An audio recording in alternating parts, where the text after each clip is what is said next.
Facebook, Twitter, whatever that is. I guess it's called X now.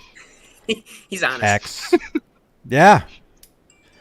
We're live. What's up, dudes? This is Johnny Beane. It's Kramer time. We talk all things Kramer Guitars. Fridays, 8 p.m. Eastern, 5 Pacific. YouTube, Facebook, X. So smash that thumbs up. Smash that subscribe button. Help us get to the big 10,400 YouTube subscribers. I think we can do it. Actually, we're only 20 away. We're only 20 away. So got it. Probably by this weekend. And we just dropped an awesome interview yesterday. So I think we're getting a lot of new people in here. So you guys, we're talking Kramer tonight. So and we got some special guests. So smash that subscribe, smash that thumbs up, and here we go.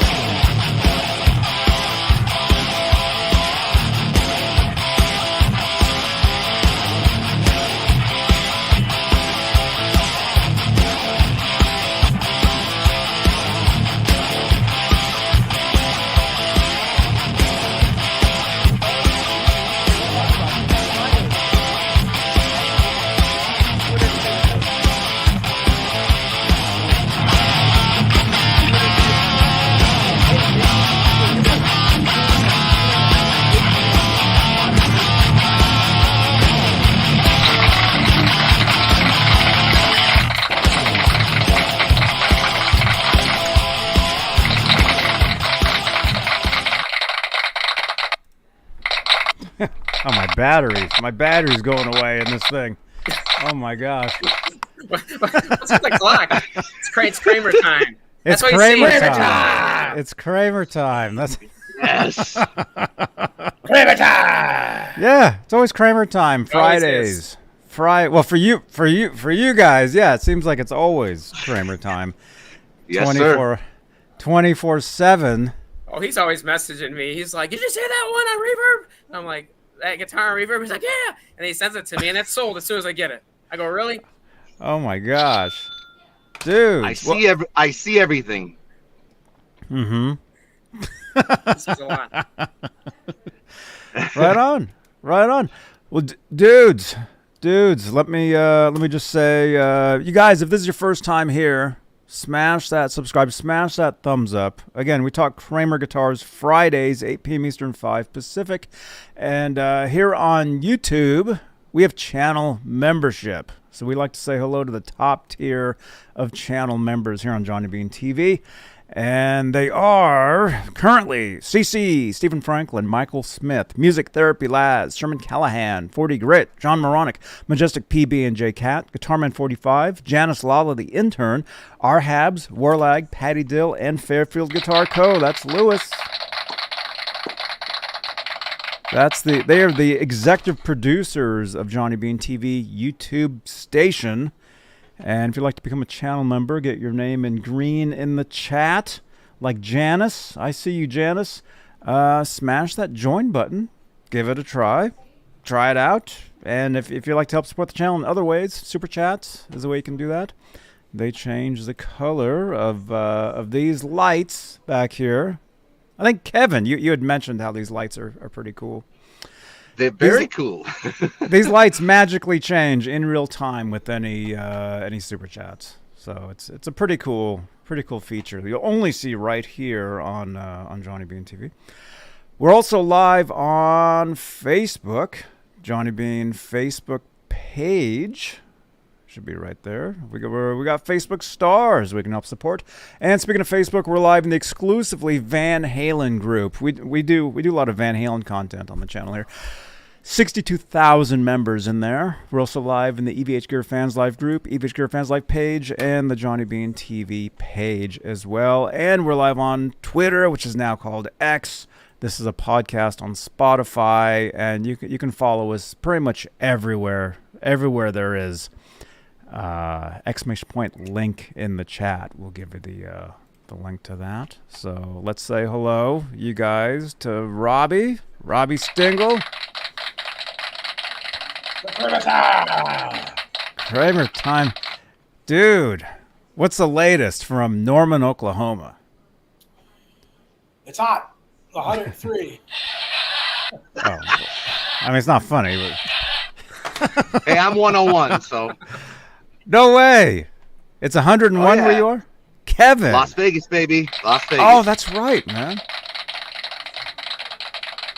Las Vegas, dude. Kevin, great to meet you. I know we've talked on Facebook. Yes, sir. I think we've Yep. talked. Yes, sir. We have. Music Therapy Laz, thank you so much for the 5. Roxy Green, and yeah, I'm using a green screen today, so there they are.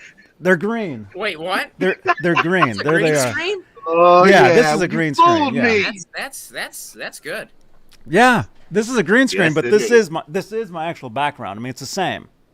Oh, really? It's the same, but for technical reasons, I have to use the green screen today. But those lights are green. I know they look purple, but they are green. Hold But us, right, Kevin? Laz, thank you. Oh, heck yeah, he did. It's all about smoke and mirrors. I'll tell you that. But Laz, thank you so much for your support for the channel. Let's see. So yeah. So Kevin, pronounce your last name for us. It's Weigel. Thanks for asking. Weigel. Kevin Yeah. Weigel. Is it Dude, it's Weigel? Yes, sir, Vanute. Just kidding. how do you pronounce your name too? I can't pronounce any of your names. Chris. You want what I'm called, or do you want what the technical name is? Whatever your favorite is, whichever you Call respond me Van to. Hout. Chris Van Hout. Van Hout? Yes. I call Is that him VH VA. for Wow. certain reasons. Yeah, for Oh, certain right reasons, on, as we man. know. But if you say Van Hout where I'm at, no one knows who I am. Mm-hmm. It's pronounced completely different out here. Uh-huh. Uh-huh. And where are you? I'm actually Metro Detroit, Michigan. Oh, okay, cool. We used to have somebody on here who was from Michigan. They Oh, were always really? doing this. The Yeah, mitt. I'm like right The thumb, here. yeah. Macomb County. Right here? Yeah, Or somewhere. does it have to be this side? Does it Oh. matter which side it is? I don't know. Now I'm all confused. Yeah, it's this side. Right here. So Kevin, I where don't did you know. I live? only lived there 7 years. Oh, man. Is that how you guys know each other? No, we actually met each other on the Kramer forums, believe it or not. Yep. Oh, right on. Good Very old Kramer good. brings everybody together, man. It does. Or apart, Yeah, I know all about that. Plywood store. right? Yeah. Yeah. Wow. So, okay. So you guys in the chat, we're talking some Kramer guitars, and Kevin has you've got a few minutes with us. I do. So what do you, and you're always welcome to come back. Like I said, every I would love to, Friday, yeah. every Friday we're here. But what would you like to say about Kramer, about Kramer guitars? I mean, Well, as far as I'm concerned, and everybody who knows me knows this already, so it won't be too big a surprise. They're probably laughing at me, but Kramer is my it. I have other brands, but I prefer Kramer. It's like they were made to fit in my hand as far as the neck goes. And I do prefer the ESP made ones and the Japanese domestic models. I have a mess of them. My first Kramer I got, actually my dad got me in 1983. I had a Pacer. It was awesome. In about 85, I got a Focus. And then in 86, I got a Sagemaster Standard.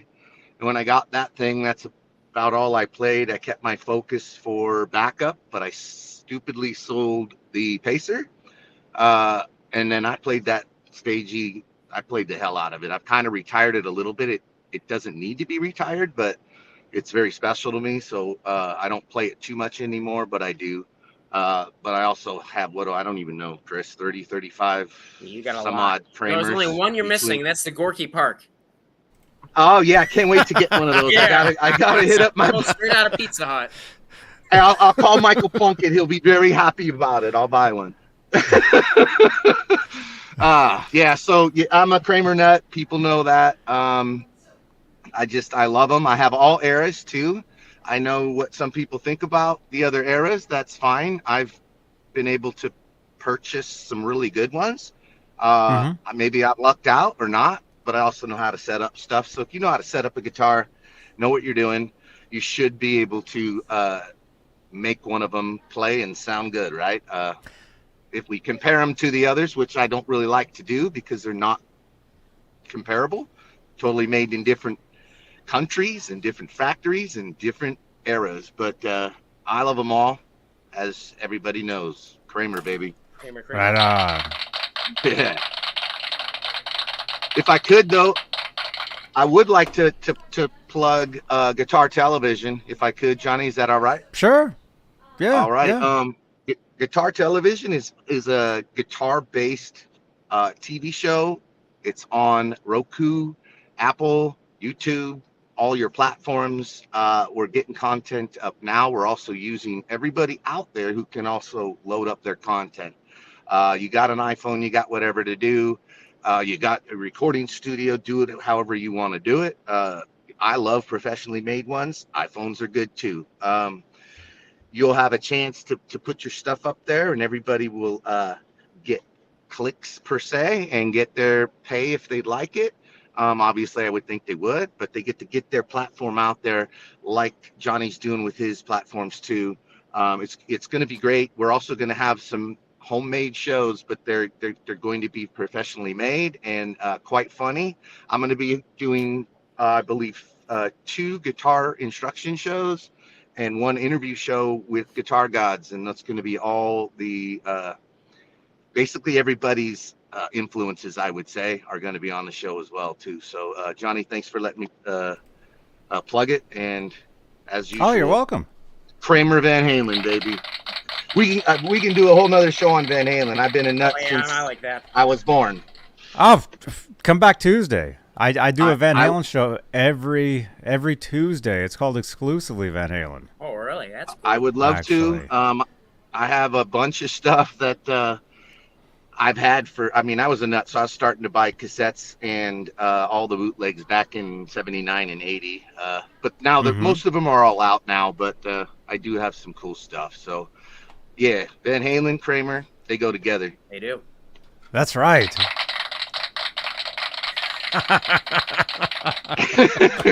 Dude, Kevin, we got to talk some more, man. Yeah, because all right. I'm interested in this guitar TV you're talking about, and then I have a huge box of Van Halen cassettes, bootlegs, a lot of stuff that some stuff's probably not even online. You know. Yes, I bet you we have some of the same things, but not too, because you know how rare it gets. Yeah, I would love to. We should talk. Yeah, for sure. Definitely, man. This is stuff that wasn't released. Oh yeah.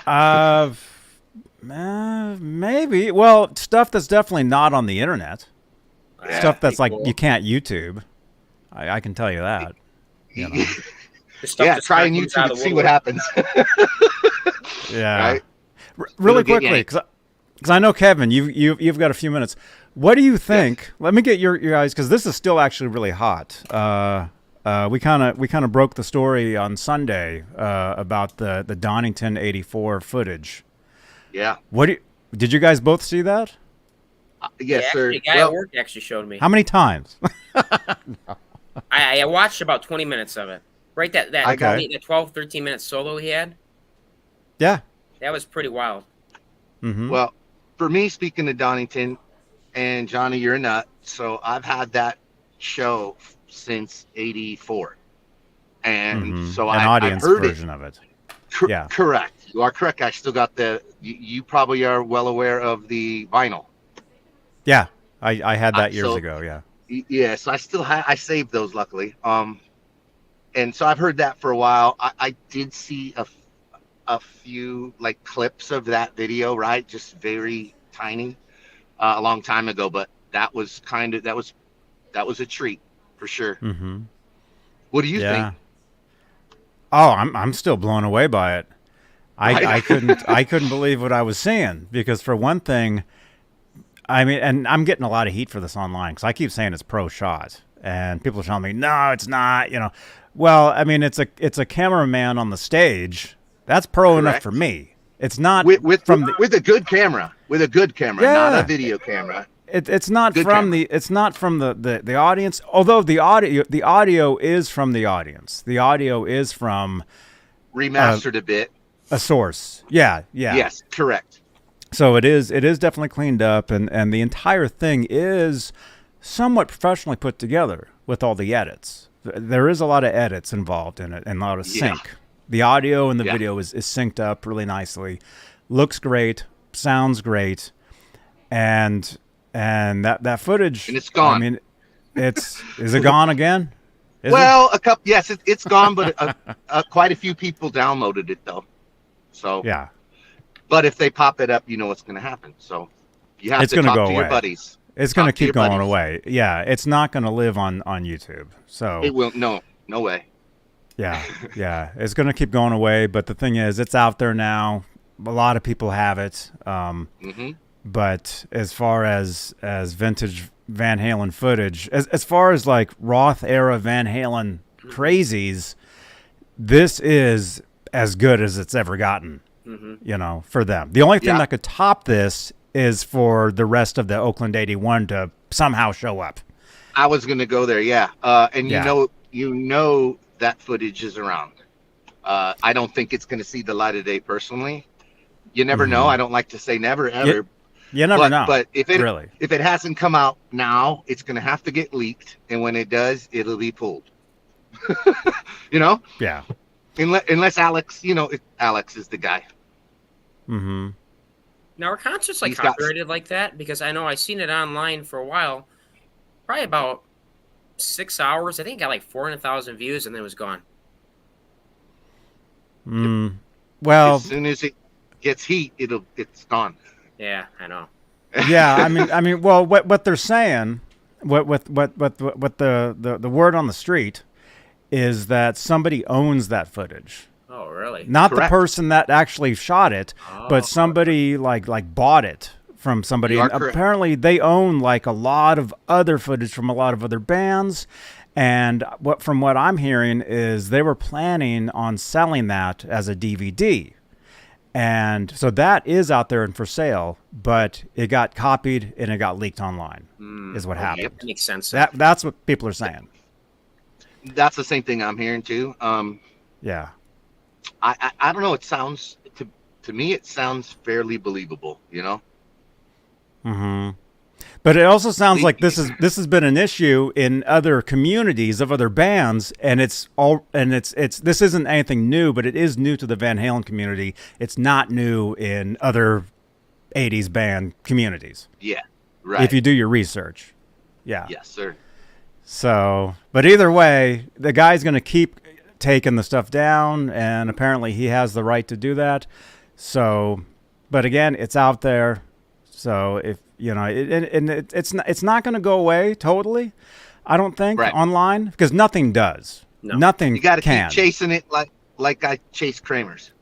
Yes. Good analogy. And it's the truth. It's the truth. You're going to have all the Kramers one day, huh? Well, no. Hey, there's plenty that have way more than me, and I could give them a shout now and they'd get on. But I'm not going to out them like that. But boy, I have nothing compared to them. Nothing. Seriously, it's like insane how many guys out there have hundreds of pristine, minty Kramers. Hundreds? I love it. Yeah, hundreds. That's crazy. No, it's awesome. But when the internet first started, when I first jumped online in 1997, I obviously I'm a guitar player, Van Halen crazy, Kramers. That's the stuff I would look up, and all of a sudden you're finding all these people that have these things, and I think that's how I first discovered like the Kramer forums, I guess, back in the day. And there's a lot of guys out there that have. There's a lot of. Well, I'm sure I'm not. You guys know this. There's guys out there that have a lot of guitars, and and so they'd share them online on and there was the Kramer conventions. Did you guys ever go all to over those? all over the country though? I mean, the world. I mean, they got them everywhere in Hungary, and they're everywhere. Kramer's Hungry? Yeah, Mike. He's part of that Hungry group. Really? They're all over because of the Czech, the Jelanas over there too. So Kramer touches everywhere. Really? You know, and That's yeah, cool. guys, I came late to the mix, to be honest. I mean, not late. I got them early on, but I, you know, went away from Kramer. Really, I mean, I had a good guitar and I used it for 20 something years, right? So I didn't buy a bunch. I wished I would have, because as you know, and about 97 ish or even 95, right? You could get some Nobody wanted $3,000 those. Kramers for, yeah, you get them for $300. That's when I got. That's how I got my my Kramer Ripley. I got it in a pawn shop. And do you want to hear my story? I want to hear your story. Yes, I do. Yes, I do. What color is it? It's back here, but it's fake. It's a green screen. I walked into a pawn shop in Oakland, California in 1995. And actually, I worked at a guitar shop called Subway Guitars in Berkeley, California. I don't know if you guys know Fat Dog. Of course I do. Yep. Okay, I worked there. He went to this pawn shop, and he knew me as the Van Halen guy, the Kramer guy, which he didn't like. I got made fun of for playing that stuff, because this was 1995. Nobody wanted that stuff then. Yeah. Nobody. No more pointy guitars. Nirvana. Anyway, grudge, I won't go there. In 1995, you could walk into any pawn shop, and they were full of Kramers, and they were cheap. Nobody wanted to touch that stuff at that time. Yeah. And if Kevin and I, if we were smart enough, we would have bought them all then for nothing, you know. And then we would start a show on the internet. Beretta. Yeah, exactly. Shout out move it to Roku too, by the way. Shout out to Jeff Fogarty. You know Jeff Fogarty? Sure. Yes, sir. I know Jeff Fogarty. I'm from San Mateo, California, Johnny. Oh, dude, I my band played in Walnut. I played in Walnut Creek one time, and Jeff ran sound for us. Jeff is an amazing person. Yeah, CCR, isn't he? Huh? What's that? CCR, right? Yeah. His dad. Yeah. John Fogarty. John Fogarty's his father. Yeah, I think. His brother, or his uncle. John's brother. His brother. Is that uncle or something? Yeah. Uncle. Yeah. But his dad was in the band too with his brother, you know? Mm-hmm. Yeah. Come on, we all know CCR there. Yeah. I lived in El Cerrito for years. He was the one that told me to go give them a call and see if he had any more Kramers left, but I'm too late. Anyway, back to that Ripley. Come on, I want to hear it. Okay, so anyway, Fat Dog, he's like, Johnny, there's this pawn shop. They got this, it's called a Kramer Ripley. It's like $300. And so I went over there and I looked at it, and I felt bad. I'm like, somebody owns this, somebody, you know. So I'm like, well, I'll come back in a month. If it's still here, I'll get it. And I came back in a month. It was still there. Yeah, because again, Chris, VH. Nobody wanted Kramers in 1995. Oh, I wish. I mean, I started playing like in 2009, and I wish I was into them, because I should have bought as many of them as I could have. They were still pretty cheap then. 2009, they were still pretty cheap. 2009, they were still they were somewhat, but once the internet was really happening about 15 years ago, the stuff really started taking off, and especially now. I mean, as you guys know, it's insane. Oh, it's crazy. But anyway, so I ended up picking up this black Kramer Ripley for $300. Say black, yeah. That's awesome. You stole it, bro. I'm proud of you. Good job. Well, jeez. Anyway, yes. So you do that again. You do that again. That was me walking out of the pawn shop in 1995. Yeah. They got like 5 more in your trunk just sitting there. And then that was the guy walking behind me with a baseball bat. Yeah. This was in Oakland. Okay. Kevin knows what I'm talking about. I know. Okay. I do. You gotta be careful. Okay. Yes. I have no clue. Come on. I'm a northern guy. It's a rough area. Is it? Okay. Yeah. So anyway, Chris doesn't know Detroit. Detroit is great. Oh. Okay. It's so cold in the D. Anyway, sorry. Yeah, okay. Oh my gosh. Okay. So anyway, what was I saying? So I get the Ripley, and then you guys will dig this. I would post videos on my channel here. I started this channel in 2006, so I've been doing videos forever. Yeah. In 2009, I start posting videos of my Ripley, just like showing it, like, hey, this is a Kramer Ripley, whatever, And I start getting comments on my videos from a certain channel, and the channel is basically a guy named Steve Ripley. And what I say in my video, I'm like, well, it's stereo, but not really stereo. Because Eddie Van Halen back in the day said it's not really stereo. I mean, it is, but... You could spread it, right? Yeah. So I say that, and Steve actually leaves a comment saying, what are you talking about? It is stereo. I made it. I invented that, So I ended up becoming Facebook friends with Steve Ripley for several years. Awesome. Yeah. For several years. And you got an amazing guitar. I mean, that neck is sick, right? Yeah. Yeah. That's an 85 Lucido neck. Tilted. Mm-hmm. Yep. That's great. And we actually did a show. We did an episode here where we had who was it? Robbie?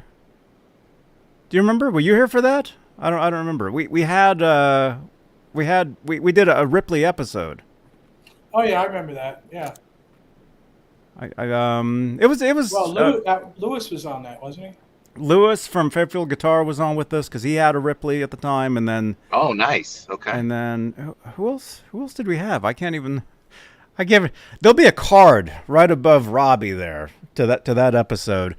But anyway, I actually had it plugged in, and you guys could actually hear it, over the stream. Nice. I was playing it, because they're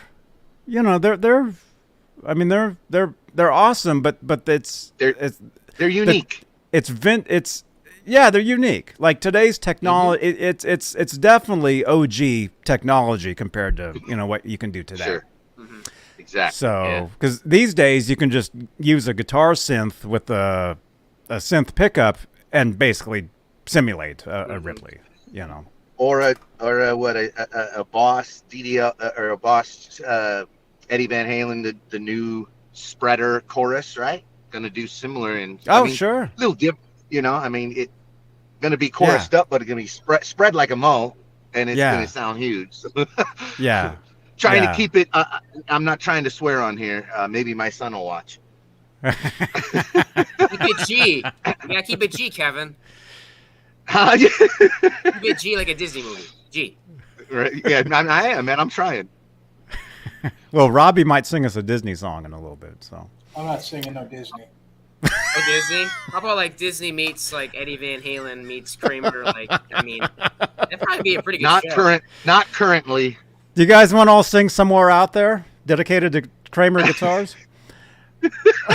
I'll play it, but not say it. Right? I mean, come on.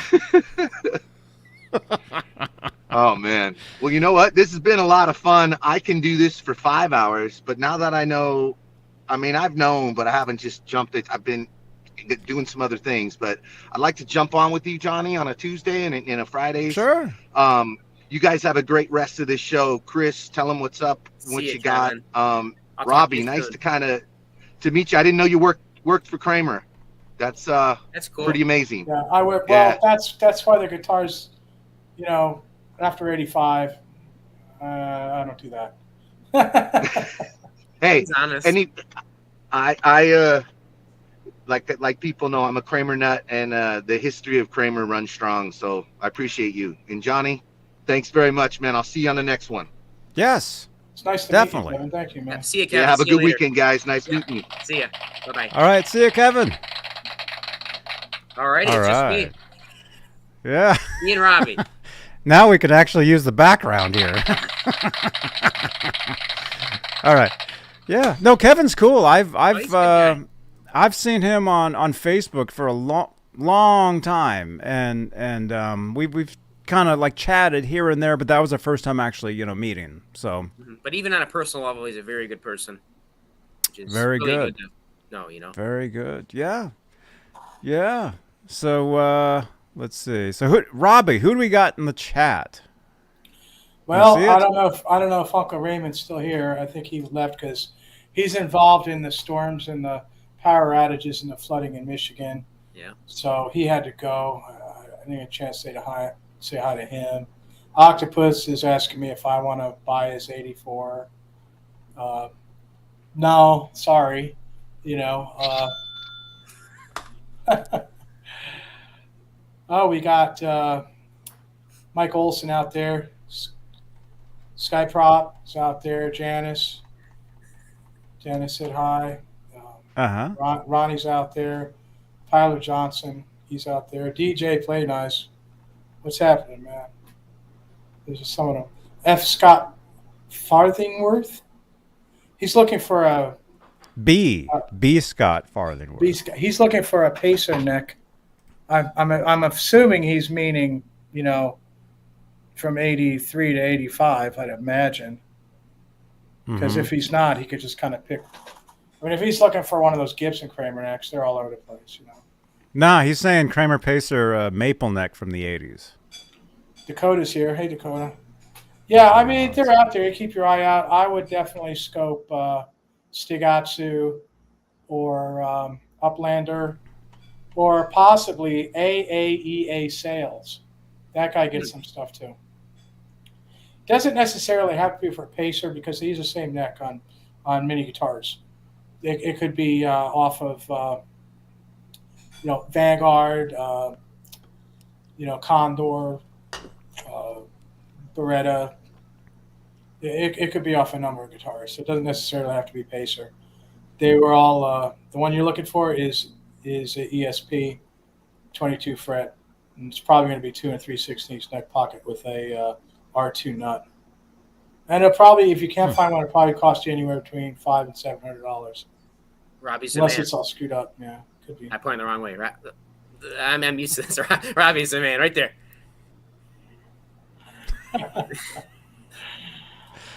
Well, I appreciate Robbie's it. a man? Oh. Ha Johnny. That was mean. Yeah, that's it. That's Johnny's shtick. He's gonna get that gong and throw it at you. He's gonna go. I know. Why do you think my background's fake? It was already busted out.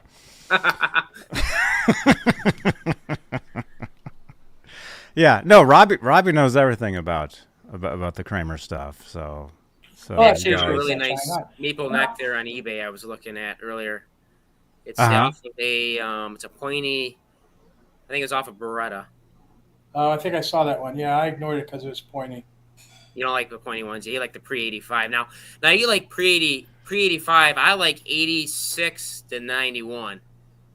Kind of weird how we're all kind of like different things. Well, then, I mean, if you're talking the Kramer American necks, those are all 3-piece glued together necks. Not saying they're necessarily bad, but on the Focus, you got a 1-piece, and a lot of times they were non-tilt, even into the pointy years. Really? So you would get a better neck. You would get a 1-piece pointy ESP off of a Focus guitar in the later years, which is much better. Then when you get in the really later years, when Kramer's like trying to crawl their way back, they started putting like your 3-piece American necks on the, you know, on the Pacers, and you know, saying, "Oh, look, it's got this," but you know, it's not as good. It's those 1-piece ESPs. Those 3 pieces, though, they break so easily. Do you know how many I've seen with broken headstocks on them? Well, that's you're talking about a different thing. The 3 pieces down the length of the neck.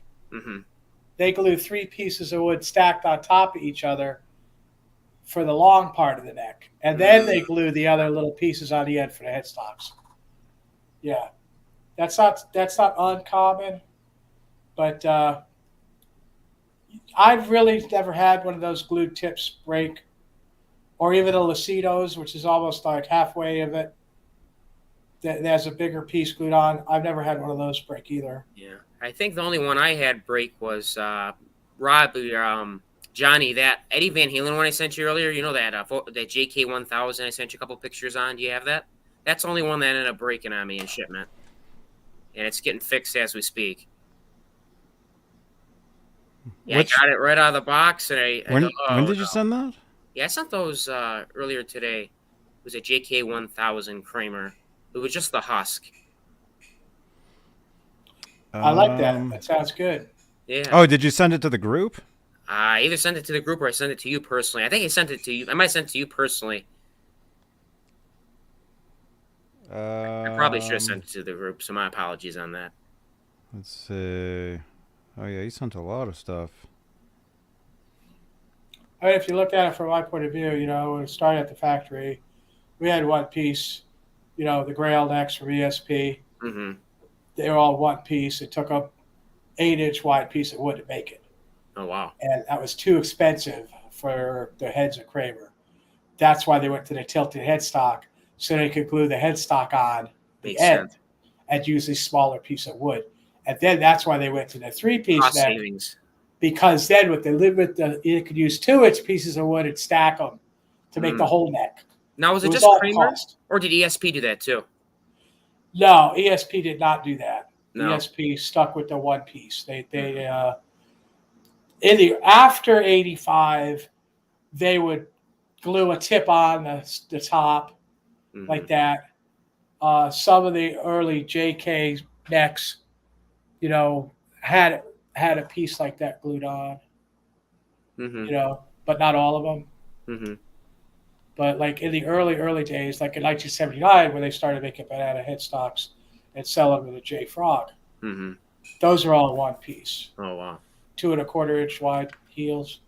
Yeah, that's what I used on the 5150. I built out of like the parts that we would have used to build Edwards. So you actually built Eddie's 5150? I didn't build the guitar. I dressed the neck on it. Oh, wow. And I handled the body, kicked it around the floor. He didn't want it to look, new. But he basically, when he got it from Billy Connolly, he took it apart. He just took a drill. He didn't even tension the strings. He put 6 screws in the back. Not yet. That wasn't done yet. Oh, That no. came later. And he came right into the neck with the neck, and he said, "Look, backbow the shit out of this, sand the absolute dog piss out of it, and then get your crown lines as thin as you can, and then steel wool the fuck out of it. Yeah. This way, you have the relief sanded into the frets, so the neck could be straight Oh, wow. all the time. I've been doing that ever since. That's amazing.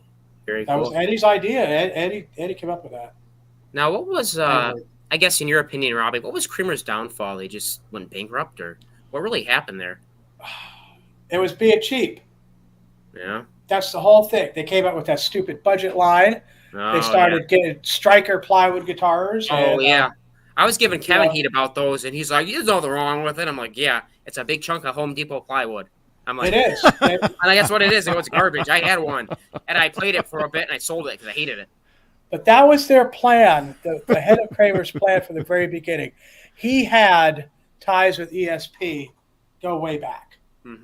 And when he got into the starter factory in like 81, and they started to do the wood necks because nobody was buying aluminum necks. And Kramer was making bodies at the factory. They were making their own their own bodies, pin routed, hand sanded. Nice, really nice. And at one point, they were making them out of one piece of wood. Oh, wow. So he wanted to go to all ship stuff in. And he achieved that in 85 when they went to ESP for the bodies. And they were getting the necks from Lucido. Now, Lucido made a darn good neck. I've probably got 3 of those on guitars. And they're not as good as ESP non-tilt Grail necks. But you could get the action really far down on those. Oh, really? But that's what happened. It was too expensive to make to buy the ESP Grail neck, one piece of wood. So they wanted a smaller piece of wood. So they went to the tilted they could glue the headstock on it and make it for less money. Has nothing to do with string tension or anything like that. I got one here to show everybody. Let's see. I think this one is one of those. He sure is. It's probably hard to see on the camera, but see all the different pieces of wood? Right, yeah. That's one of these, isn't it? Well, I'm not sure exactly what year that one is. Yeah, I think this is like an 87, 88. Right, it's got a pretty big flute on there. You know, it does have a pretty big flute on there. Mm-hmm. But I mean, that's really, I think, what the downfall was, is they were being really cheap, and they were trying to cut corners on everything. And then I think the biggest thing was when they stopped paying Eddie his royalties, and they screwed over Mr. Rose and wouldn't pay him his royalties. And No, that was in 1988. I heard they screwed over Vivian Campbell because in the Japanese lines. See, I got this picture autographed by him. This actually, I got this with the guitar, and it's autographed by Vivian Campbell by 1990 or 89. And the original owner says he was playing at a club by his house, and he was a bouncer there, and he had him sign it. So I thought that was kind of interesting. But they said this is just a rumor. I don't know how true it is, but that Vivian Campbell got screwed out of the Japanese royalties on the Night Swan because they didn't report them, or they didn't record any of them because they didn't say Night Swan on them. They were just the body shape and the neck shape, and they were just marketed as a regular Kramer. That doesn't surprise me. No, that doesn't surprise me at all, because with Floyd Rose, they were sending the guitars to the stores without the Floyd Rose on it, and then sending the Floyd Rose separately and not paying Mr. Rose's royalty. That's why, you know, after 88, all you see is licensed by garbage Floyds on those Kramer guitars. Yeah. Because they're all crap, you know, because he stopped all of that, and everything was licensed for years after that because of that. I think that was the downfall, you know. That's really why. If they had stuck with the quality they had, if they had stayed with like the Grail guitar, although the Grail guitar wouldn't be worth near what it is now as a collector's item, that was a higher quality. And even in '85, with the ESP bodies and the Lucido necks, those were very good guitars too. You know, I do have several '85 guitars, and the quality and everything was there.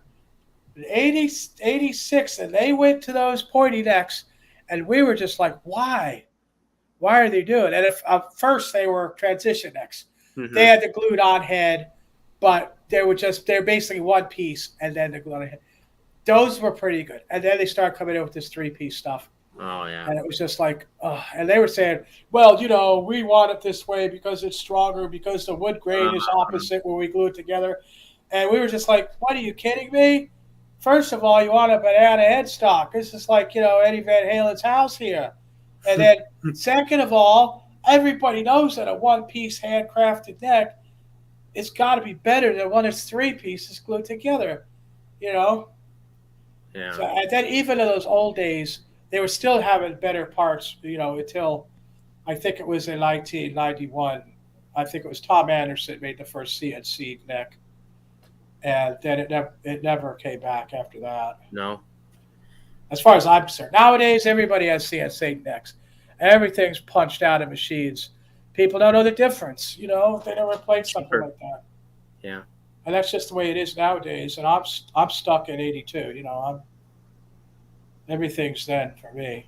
You know what I really wish Gibson would do is start a custom shop for these Kramers. Like, I mean, trust me, if they did that, you get people buying them left and right. I think there's some rumors to that. I cannot verify. I cannot confirm nor deny. Gibson wants to make money, though, so I'm not so sure, even if they make them in the United States, if their parts will be made here. You know, I'm not crazy about guitar companies nowadays. Fender either. Yeah. They want to make money. Overhead is through the roof now on everything. Yeah. If they're selling something cheap, you know they're making it dirt cheap to get it there. Well, I mean, those new Kramer Berettas, I think they're on Amazon. They're $179 each. I mean, I hate to say it, but I wish when I started we had those, because like we had like these knockoff brands that were like you didn't even hear of them. I mean, at least that's kind of cool because you can like a nice entry level guitar, and from what everybody says, they're pretty decent. I agree with you. For the money entry level, that's a good guitar for sure. I don't think it lends itself to modifying or upgrading, but outside of putting the Vega Trem on it, you know. Let's see. Dakota Barrett is asking, Floyd Rose tremolos were originally exclusive to Kramer. Yes, they were. From 1982 to 1987, they were exclusive to Kramer's. Huh. Yes, I they didn't were. even know that. Very interesting. Absolutely. Yeah. I mean, for the money, I think they do a decent job. They could definitely use a fret dress. In today's amplifiers with the modeling amps and the solid state preamp, the pickup sounds good. It's not like you're going into plexi with it. Mm-hmm. The Vega Trem works decent. Johnny's got one on his, and it stays in tune. You know, Oh, the Vega Trem is awesome. Yeah, actually, you can, even though this isn't real, there it is. Oh, that's cool. That's the purple one, isn't it? The purple one, yeah. Yeah. Yeah, they're for the price, man. And again, what you were saying, like when we were starting, if we had those, they're amazing. Yeah. You That's know? the thing. There You we know, go. you sit there and you go, you know, like I think my first guitar was a Lion by Washburn. I kid you not. After 2 years of playing Yeah. that thing, the whole tremolo bar and the body went, it broke right off. And I went, I'm getting another one. Well, there's a lot of Exactly. problems. There's a lot of problems. There's people that were putting 12 gauge strings on it and 5 springs. It was designed for 9 and 2 springs, really. I And think I put 5 springs on it. you know, that all puts a lot of pressure on the, you know, on the stud, and especially with the pickguard guitars, the hole is drilled too close to the edge. We have one of those. If we get to listings tonight, Mm-hmm. there's one that I found like that that's been repaired, which I'm just going to be like, well. But Yeah, everybody puts their 2 cents in on it. And then I got the guys that say, well, when you fix a headstock, break it stronger. I go, huh? What are you talking about? that's your Gibson crowd, man. There's a lot of people that believe that. Now, I got a crack at my 84 SG. You know, I bought that new in 84. And it had a crack in the neck, and I took a rasp, and I filed that neck out until that crack was gone. Really? You did And it I've right. I've had it ever since. There was no way I was going to break the headstock and glue it. Yeah. But a lot of people argue that it's better. You'll hear that. We should break a headstock and glue it live on the show. What do you think? I'm not going to do that. Dakota, he has a question. Have I ever used a Floyd Rose special? Never. Never, ever, ever. I would not even play one of those things. The pond is getting full of those things. I don't know what else to do with them, but no. What's so bad about them, though? I mean, everybody, like, I was throwing on my Eddie Van Halen tribute I have, and Kevin's like, don't do that. You shame Eddie. I go, what are you talking about? And I look, I go, well, It's yeah, he cheap. said like a cheaper metal or something. It is. It's cheap crap metal.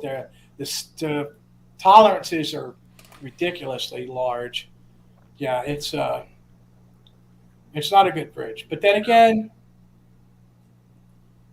you know, you're talking to somebody that wouldn't get a Floyd Rose that was made after 86. And then if I did get an 86 Floyd, I would change the block, you know.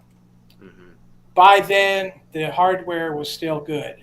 The hardened steel blocks, you know, the screws and everything were all, you know, scheduled. So it's good stuff. You don't have, in those years, you do not have to replace anything, and No. you never will. After that, though, once you got into all the license stuff,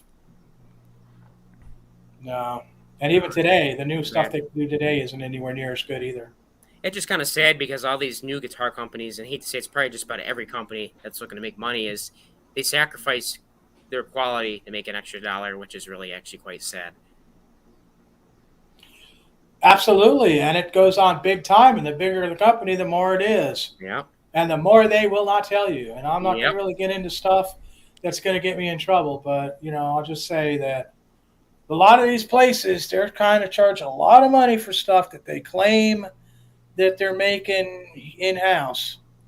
And I won't go any ESP. further than that.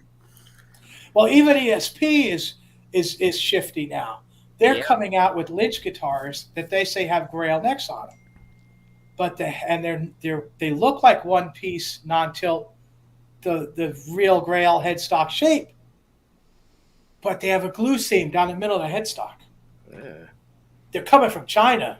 Yeah, I heard that they're CNCing all their stuff over there and they're shipping over to Japan because that's quota for made in Japan. It's assembled. Actually, yes, I agree with you. And there's more than one company doing that. Is that true? I don't know if it's true, but I read that. We need to send somebody over there. They're Robbie, getting warm up the truck. You don't want me going over so there. grab if they're making them in China, they can afford to lose a few. Just grabbing me 4 or 5 of them.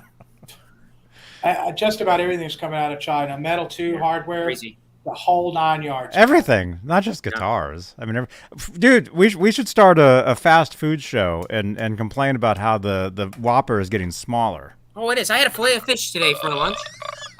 The thing's like this big. Did you say a fillet an inch? Yes, fillet. I think it was like $5. It was like this big. I'm like, Yeah, I know. I'm hungry. I stopped eating fast food because I can't even see it. I know. it runs away too fast. Where's my sandwich? Damn. The only thing fast food is getting bigger is my belly. Yeah. I think Ryan has a question. He wants to know if he should use FUTONE upgrades in his Floyd Rose. I would have to say it depends on the year of the Floyd Rose. If it's a new Floyd Rose, like what year did he start the company again? Is it 2007? I think Of it what? was. When Floyd's? Floyd Rose started getting his bridges out of Germany again. I'd say if you got one of those new ones, if you bought a new Floyd Rose, I would say yes, upgrade the hardware. If you have one from 85 or earlier, no, I wouldn't upgrade anything. Those are the ones you want. Oh yeah, I'd go to Yeah.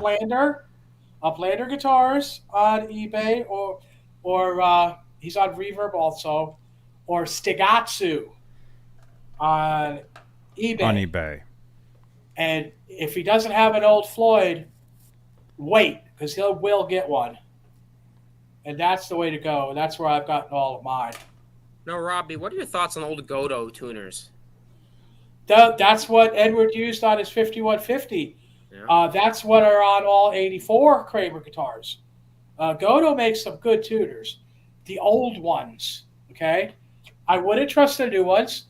The metal's crappy. The screws are so bad that if you try to screw them into headstock, they'll break off. Then you got to drill the thing out. That's bad. Oh, yeah. That's why if I get tuners, I always get the older tuners too. Wow, And getting them off of Focus. A Schaller's good too. I will use Schaller also.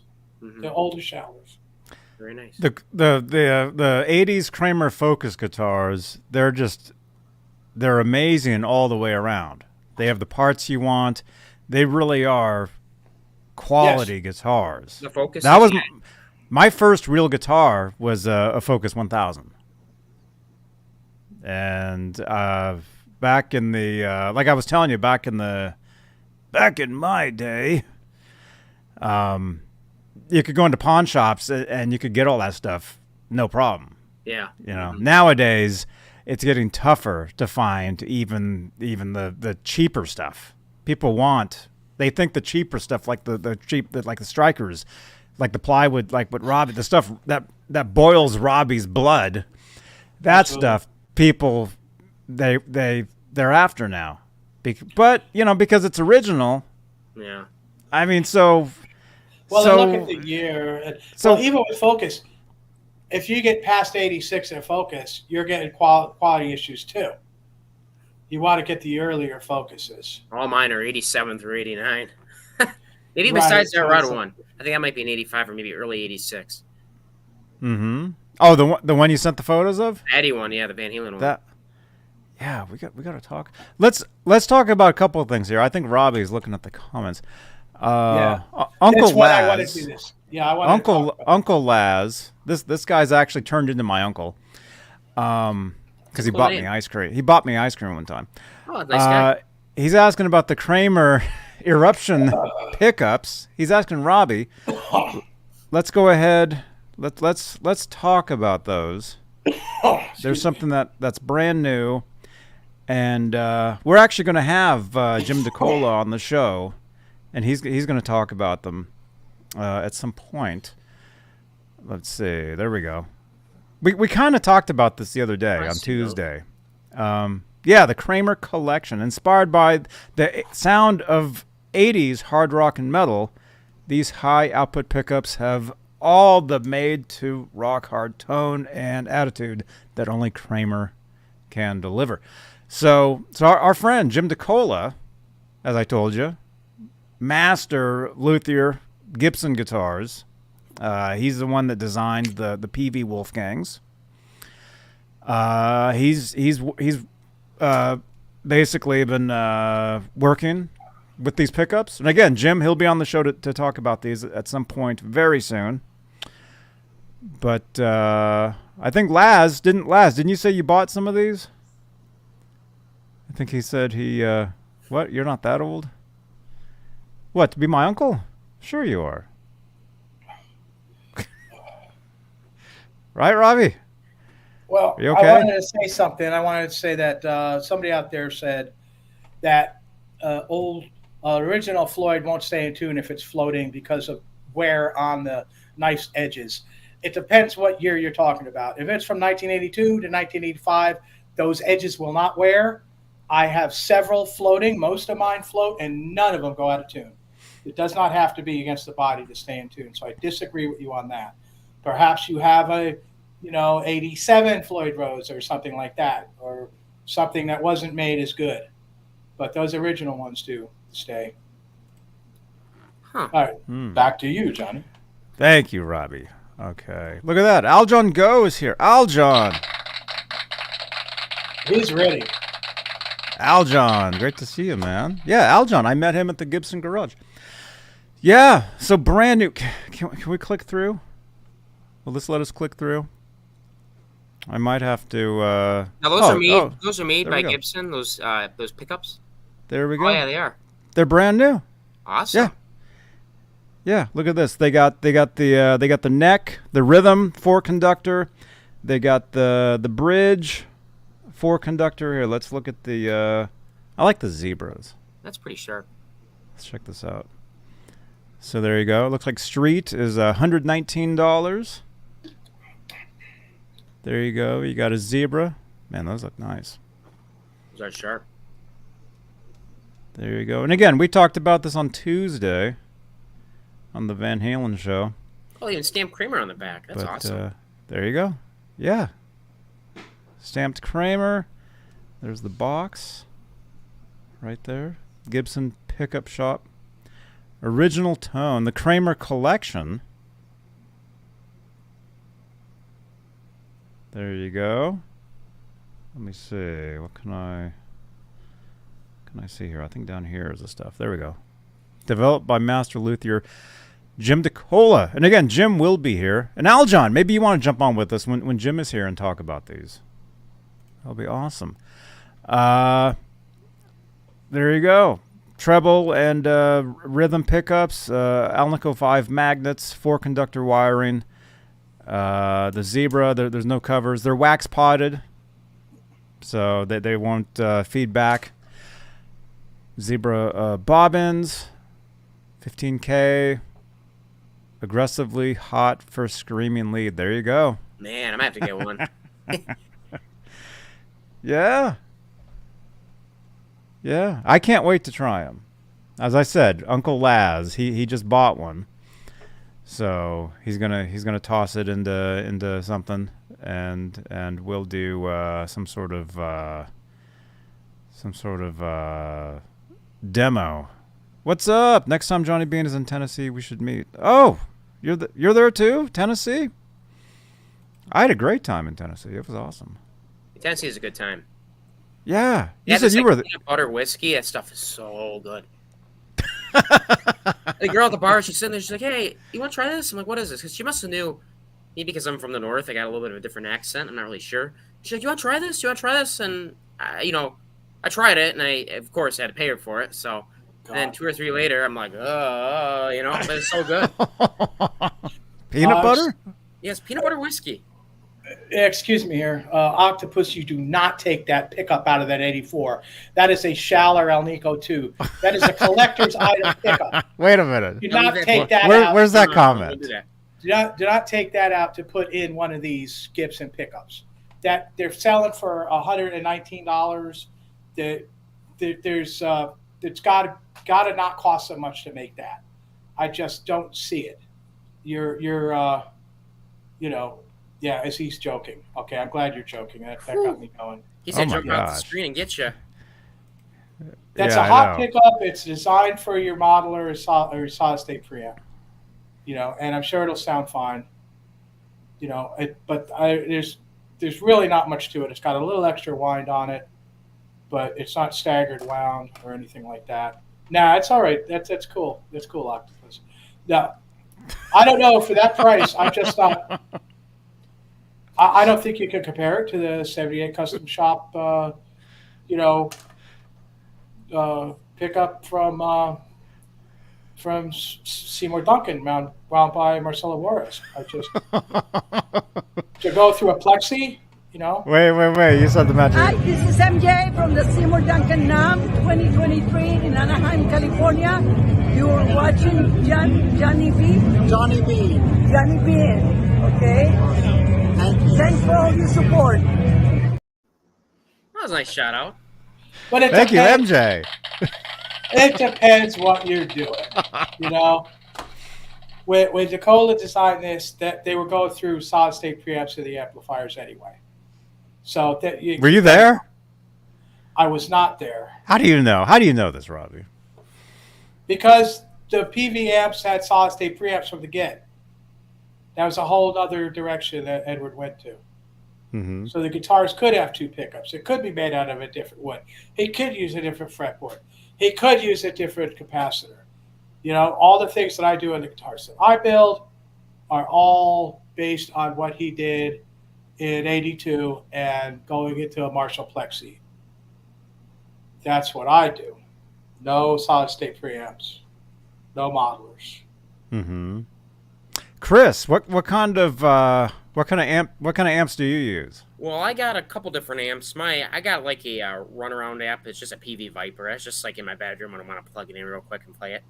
But I actually have a Marshall Silver Jubilee, a cab I bought many years ago, and I found a Marshall DX last August that was actually the same color, believe it or not.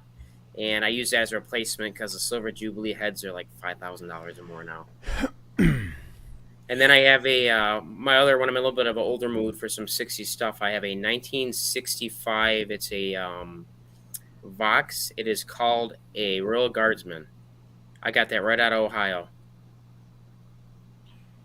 Very Chris, good. And I got a couple of small inky-dinky amps. Oh, and I actually have an Ampeg guitar amp I got from a friend of mine. I'm restoring that right now. So Cool. that's kind of on the back burner because I got too many projects. Well, Chris Kruger's asking if the Schaller 84 pickups were wax potted. Yes, they were. They're not going to scream feedback really good back at you like the 78 Custom Shop, but they have a very good tone with the El Eco too. And Aljon, thank you for letting me know that those pickups are made in Nashville and you are not cutting corners. This is good to know. Thank you for that. I locked my little buddy out. He's hitting the door. Oh, wait a minute. You have a Oh, cat? Boots. He's hitting the door. I was locking him out. Oh, wait a minute. There he goes.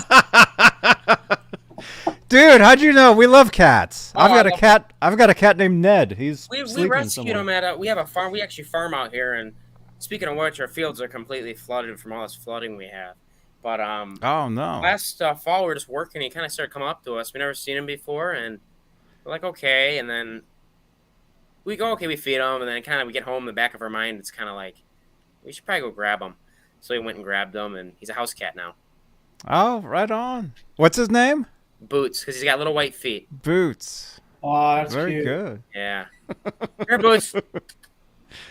He likes my guitars. I had this case open with one of them in there. He's sitting on it. I'm like, come on, dude, get out of there. The sound of a I case. don't know where Zora is. She's But I'll tell around you this something. Before we got him fixed, he was peeing everywhere, and like I didn't want him. I had to hide him on my guitar because he was trying to spray him. Oh. Yeah, that's not a good thing. No, he didn't. Unless you just wear like a nose plug or something. Yeah, I mean, I guess you don't worry about anybody stealing it, right? I'm gonna throw it. I think it's nasty. Ugh! They throw it out, you know. Oh my gosh. Yeah, he's a good cat though. Oh wow, very good. Yeah. Very good, man. Yeah. Yeah. So cool. Okay, what else? All right. So again, Kramer guitar pickups. They're not cutting corners, Robbie. So There we I've go. heard. Mm-hmm. There you go. There we go. Oh, look at this. We take phone calls too, Chris. Oh, really? Very nice. Yeah. Can I phone a Hold on. friend? Yeah. Hello, you're on the air. Who's this? Hey, it's Laz. Uncle What's Laz. up, everybody? No, big brother Laz to you, Johnny. Big bro. Okay. Uncle Laz, this feels really weird with you, man. Well, okay. What about Aunt Laz? But hey, I had to call in. Well, first off, the boots cat name. Is it a girl or a boy? Because if it's a girl, Puss in Boots has a completely different meaning now. So, I had to go there. It's a dude. It's a dude. Okay, all I mean, right. I'm not gonna lie. Well, we thought he was a girl. in today's world, I guess it doesn't really matter. All right, but anyway. Well, I always thought with animals, all dogs are guys and all cats are girls. So they jump on everything. They That's jump what I on used to people's think. legs. Well, I mean, All right, we'll get off that. Hey, I wanted to ask. ask you a serious question, and this one goes out to Aljon, Robbie, Chris, you know, all the Kramer heads Okay. and all that out there. So this 78 eruption or whatever eruption pickup that I bought, I only bought the bridge one. Mm-hmm. Because I figured, why buy the neck and the bridge? Because, you know, Eddie basically just did the bridge thing only, right? So is there a reason I'd want to get a neck one? And then I'm thinking about buying one of them Beretta specials, like a red one that I've seen out there. But I think you told me, and I think Aljon can verify this, those Palfaro fretboard maple neck red, ruby red Beretta specials are the Indonesia ones, and the maple neck ones are the made in China ones, correct or no? And then the other question is, if I pull that pickup that's in there, what am I replacing? And then we can do a straight up 5150 EVH comparison with the one I have, the green meanie, right? The slime green one. Uh-huh. That's still not spec'd up with that Beretta special with a Vega Trem in it, with that eruption pickup in it, and we'll see which guitar wins. What do you think? Well, that was a lot of Sounds like questions. a fun That was a lot of bunch, okay? questions. I just say yes. Right. Yes to all Okay. of it. Well, I All can right. answer that Beretta And I'll go question. back to, you know, viewing the chat while I'm gardening or whatever you want to call what I'm doing. I don't know what that means, but you're not my uncle Watering anymore. plants, Johnny. That's what I'm doing. I'm Oh, watering. okay. Big brother Laz. Okay. Are you can hear us? All right, goodbye. You're listening? You're listening to the Yeah. show? I've got you on my phone and my earbuds right now, so I got to go back to the show to listen to. Okay, so Chris VH here is going to answer your. He's got some answers for you. All right, Okay. my All understanding. right, so I'm going to hang up and I'm going to Beretta- listen to the answers and put it on 2 times speed because it's way funnier that way. Okay. All right, Sounds see you good. guys. All right. Bye bye. Bye-bye. All right. So what? I don't even know what that guy's crazy. Well, my understanding of the new Berettas is I'm actually looking at the same one he's looking at, the maple neck and Uh-huh. pink red.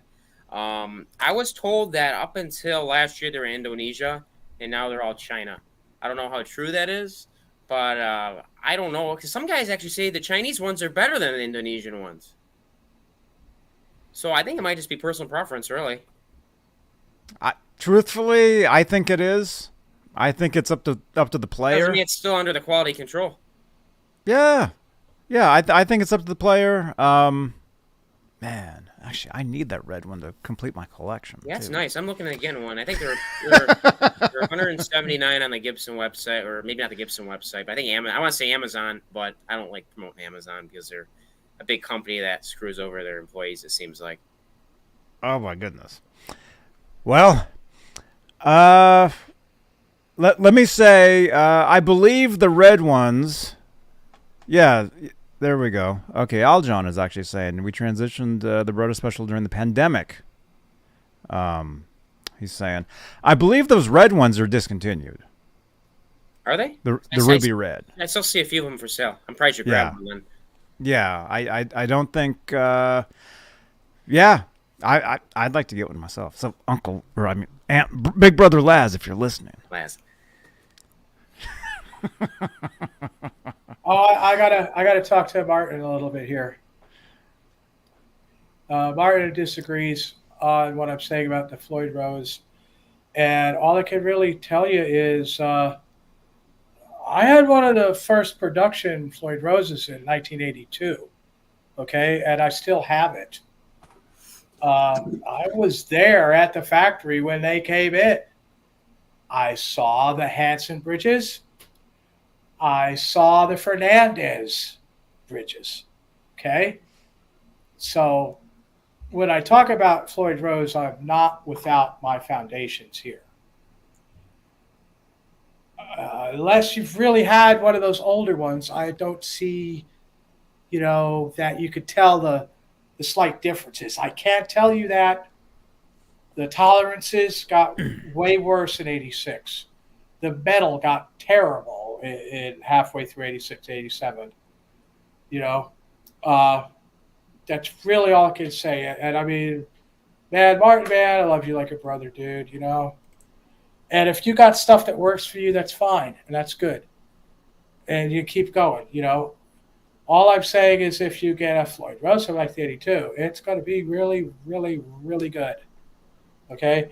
I have one from 1983 on one of my Vanguards that I got new old stock in a box, in the plastic with the rubber band holding it. The thing has a gold-plated spring tension shim. Okay? The whole thing, it's gold. That goes up to the fine tuners. Never used. And I put that, I'm going to use it. I put that on the Black Vanguard. The one that I waited for that body for 6 years to get a Poplar body because they were so rare. And that's the Elvira guitar, So, yeah, no. You always get me with those. So I don't know where you're going to do it. Oh, because this is a podcast on Spotify, too. So there's no offense here, Martin. Okay? There's no offense at all. Yeah, Robbie, stop offending everybody. Chris asked me this before. I tried to show him 8. That's a Alico 2 8.0 output pickup, and that is a Schaller Golden 50 on the Grail guitars, the 250 that were made. Wow. Yes, sir. Crazy. That's the Schaller Golden 50 8.0. Well, it was all Plexi tube amps back then, Mm-hmm. That's what they catered for. Dwight Bailey. It was before that pesky technology got in the way, Robbie. Yeah. Well, the future. Yeah, I can't wait for AI just to take over everything. Aljon is saying, we transitioned the Beretta Special during the pandemic from our factory in Indonesia, to our southern Chinese factory. The pickup is chromatic. Okay, right on. I think they're great pickups in the Beretta Special. Yeah, I'm going to buy one, honestly. I'm going to try it. I have them. I'm going to grab one. Dude, I think you'll dig them. Yeah, I think I will. I think you'll dig them. And definitely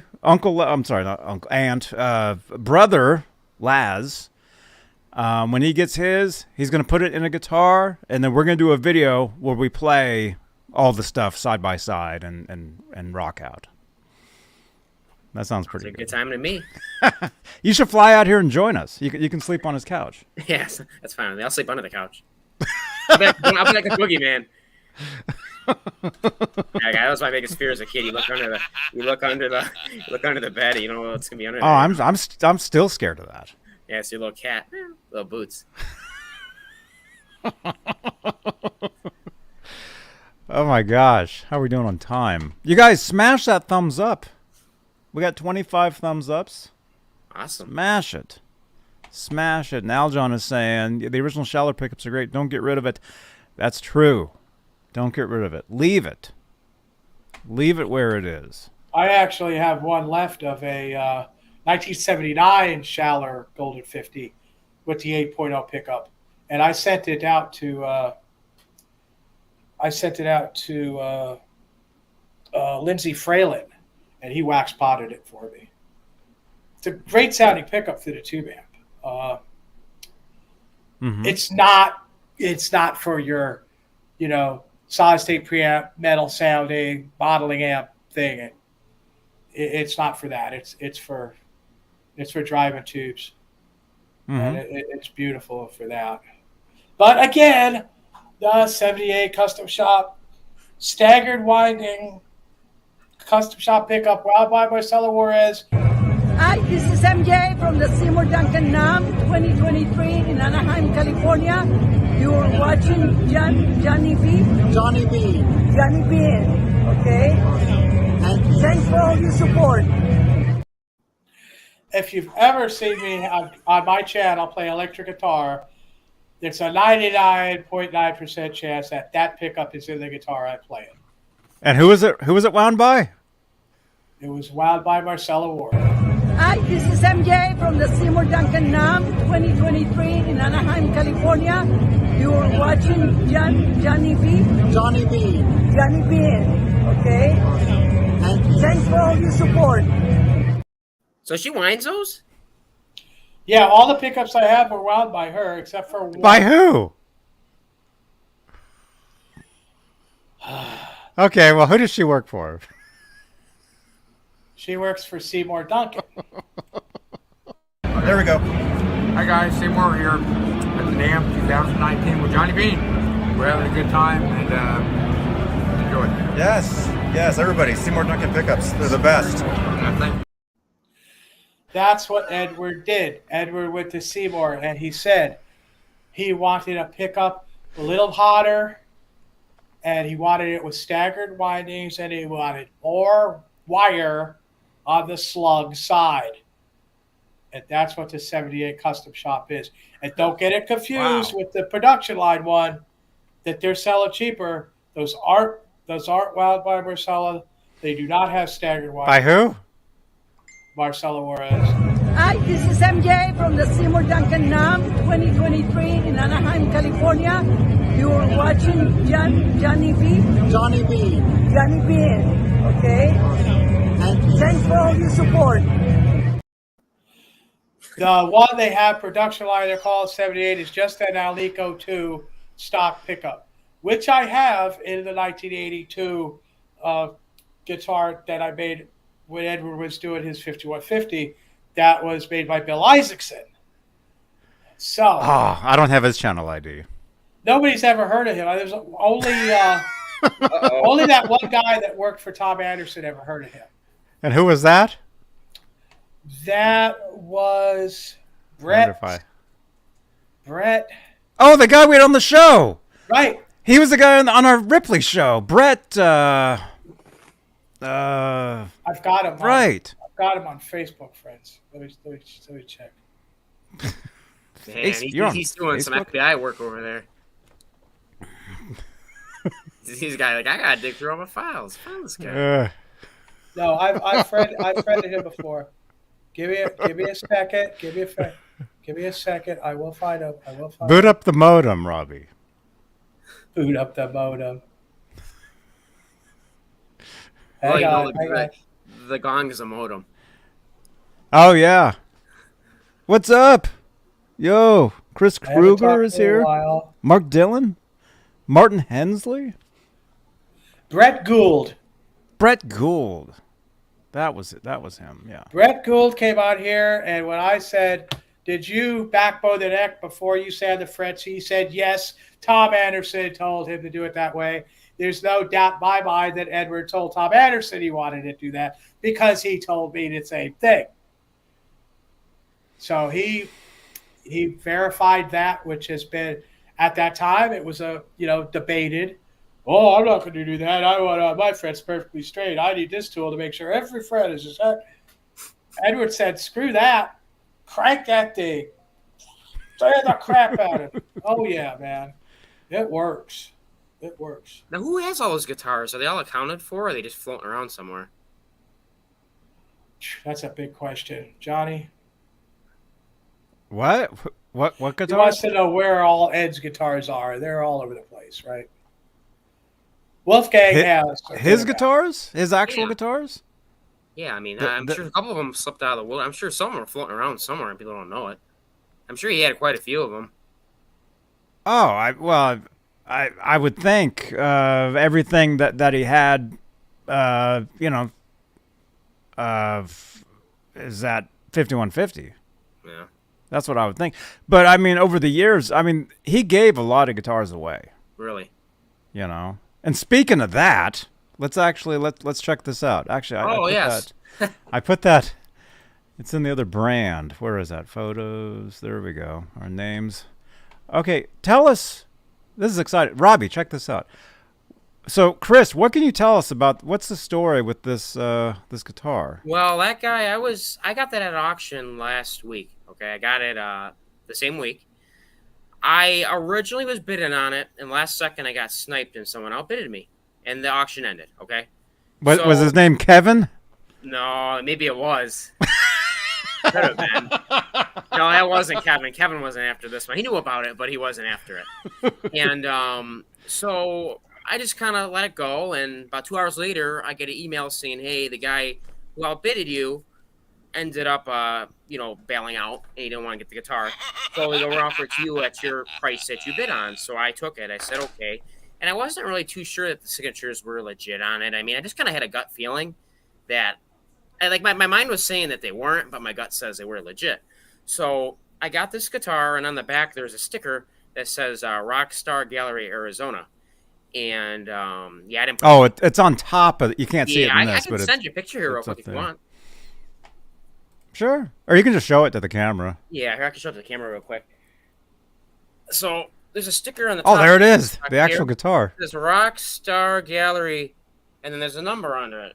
So I called him up, no answer, and I sent him an email about the guitar with the number on it, and he got back with me and told me that guitar was actually brought in by a Warner Brothers, an ex-Warner Brothers executive, and that was all signed by the whole band and given to him as a gift. And the weirdest thing is, this sounds nutty, and people are saying this, but I think it's actually one of Hagar's guitars because the thing is so worn out. Like, I would think that if it was like a gift to a big executive, it would be like a new guitar, wouldn't you think? Shall I answer It's not first? like a lot of wear on it. Like if you look at the neck, Yeah, go for it, Johnny. It's all like Okay. we're Let's look at it a little bit. Look at all this wear. It's all up here. I'll tell you what I think. Yeah, it's definitely. And like even like where the Look pick at that guard Floyd, would be, Robbie. or like where like you're picking down. I mean, there's no pick guard on this, but like when you're picking down, it is completely like raw. There's like no sheen there. Mm-hmm. Yeah, the guitar was played. Yeah, but by who? That's the thing. Hmm. And then actually one of the Floyd Rose saddles is broken on it, so it must be an '87. I'm starting to like you. Yeah, hold on, let's zoom in on the Floyd Rose saddle. Look at. Oh yeah. The thing broke right. What side? I think it's. Yeah, see The it? high E. Yeah, high E. It broke right off. Oh yeah. Look at that. Not good. Oh my No. goodness. So I don't really know the story on it. I'm pretty sure the signatures are legit because unless the guy would just blowing smoke up my butt, but I don't think he would because he's got a huge shop in Arizona. It's huge. And what's it called? Rockstar Gallery. Look it Oh, up. Rockstar Gallery. Well, in my Van Halen, exclusively Van Halen opinion, I would say those signatures are legit. Yeah, I told you I this had- on Facebook when I first saw the post. Yeah. Because then there's another gentleman that he's a really big signature buff, and he said that he says they're legit too. Yeah, the only thing, I mean, what year do you think? Did they say what year it was gifted to the guy? I think it's 86. I got the certificate of authenticity actually upstairs that they sent me. They faxed it over. That doesn't really mean much, but it was called the Red Rider or the Red Rocker guitar. So I don't know. So that's why you think it was a Sammy guitar, maybe. No, if it was actually a gift to an executive, like why is this thing so heavily played? I mean, maybe it was a session guitar, maybe a session musician that was there. I don't know. I don't think Sammy would be playing a Focus. You don't think so? No. All the guitars he made for Sammy were Beretta bodies. Interesting. They had barrel jacks. Mm-hmm. I think you got, yeah, that's definitely 86 when they started to tilt their pickup. Mm-hmm. Almost 87. Regardless, so I love the thing. It's like my most prized guitar. Yeah, Martin, that body, the Pacer Custom 1, the Beretta 2, those are used, you know, in the later years. Mm-hmm. You know, I don't even believe that Jackson had that body yet. Really? I think, yeah, I think that was before Jackson had the Dinky. So interesting. Huh? That's pretty cool. There you go. So what? It's a Focus what? 6000. This is an earlier one. I have two a little bit more later 80s ones behind me on the shelf here. Mm-hmm. So I would say those signatures, they're definitely legit. Yeah. And as far as the year, I mean, it'd have to be during the Van Halen Kramer years. Yeah, it have to that's be. 86. Look at the block logo. That's 86. Mm-hmm. If it was 87, right. I mean, as far as when it was signed. I don't know, but I know he put the date on there. Eddie put the date on there, I think, in the early 90s, right? Eddie started putting the date on his signatures sometime, I would say mid to late 90s is when he started putting the date. But the reason I'm wondering is because during the 5150 era, he would put 5150 under his signature. Mm-hmm. During the 0812 era, he would put 0812 under his signature. And then during the Carnal Knowledge, sometimes he put FUCK, and then after that, he started dating them, like 1990. He'd put 97, 98, you know, not or not, you know, whatever. And I have an autographed different kind of Truth vinyl that was sent to me as a gift from them, and it's dated 2016. Oh wow! So it's personalized to me. Yeah, yeah. So, so the only thing I'm wondering is how, you know, it's just that is his signature, definitely. Those are all their signatures for sure. So I would say it was a personalized gift. Maybe, I don't know. That's kind of my guess. Maybe he just didn't bother, or maybe they're all in a rush. I really don't know. Yeah, maybe. Maybe yeah. They just said hell with it and signed it, give it to the guys. Here you go, have a good day. Maybe they just signed it. Yeah, because they gave away a lot of guitars on let's say like the Monsters of Rock tour. But those were Monsters of Rock guitars, Kramer guitars. American Kramers, yep. Actually, I have a photo in here of. We're actually trying to find this guy. There's actually a guy. Oh wait, it's the wrong brand. Hang on. There's actually a guy. I would actually like to try to find. This is actually like a newspaper thing. 1986. Look at that, Greg Fox of Huntington. Where's Huntington? K-Rock. New York. 92. Oh, that's New York. Okay. Look at that. He was gifted a Beretta. Wow. See that? A striped Beretta. That's an unseen Kramer. I would love to see that one, man. Now look at that. Speaking of Eddie, that other Van Halen Husky I sent you that broke, like that thing, like looks kind of like that. It was pretty cool. Like the way it wears, like it hadn't been painted in that era. Okay, where did you get this, or did you? What's the story behind this? What one? Do you have it there, or? No, that's it. Well, the headstock broke when I got it, so I had to send it out to get fixed.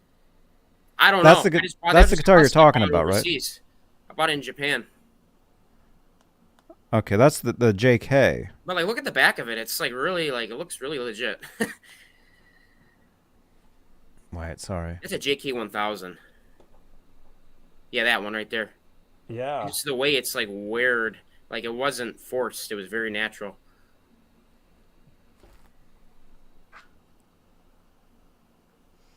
Oh yeah, there's the back. Oh, it has writing and stuff on it. Yeah. What does it say? I think it says some profanity on it. Something love. Oh, it has some stickers and stuff. Yeah. Chris has a question about the Duncan being like the 78. It's similar. It's an Alico 2 magnet pickup, but it does not have staggered windings. That's a difference. And Martin says they started making dinkies in '86. So it comes down to what month in '86 would that be? Beginning? Later? Mm-hmm. Yeah. Wow. Yeah, but see that guitar, how like it's so aged. Like I mean, you can't really see it on the screen, but like if you look on your phone, it just looks like really aged. It's kind of weird. Whoever did it did a really good job. Yeah, it was. Well, you got to think too. Was it maybe aged and played after? Yeah, or maybe simply Not necessarily played by the band, but like afterwards. Because a lot of these guys, if they get guitars like that, they play them too. Like, remember the Hot for Teacher Kramer that was sold? Yeah. For almost $4 million? Yeah. All the wear on that guitar, most of it came from people playing it later. That's not sad. from Eddie. So that's kind of like wah wah. Wah, wah. Whoops. And then this is other mystery. I got in the news about this one. I sent you that article, didn't I? You did. What's the mystery guitar? What's the story on that one? one? This one. Again, guys on the forums are going, that's the guy from Marilyn Manson's guitar, you know, like the original guy. And I think it's a bunch of bogus, but there's a cajillion signatures on this one. And I never figured out who signed them. Huh? You can't read any of them? Not really. I mean, there's tons of them, like in the back. You know, everything. Wow. And they said it was a memorial when the guy died, because he died in 2018 or 19 or something. I don't know how true that is, but. Oh, wow. Wow. What's the headstock? That's a pyramid? That's also a 6,000. This one busted. This one's cracked.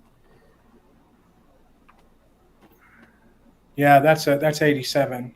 Yeah. Yeah.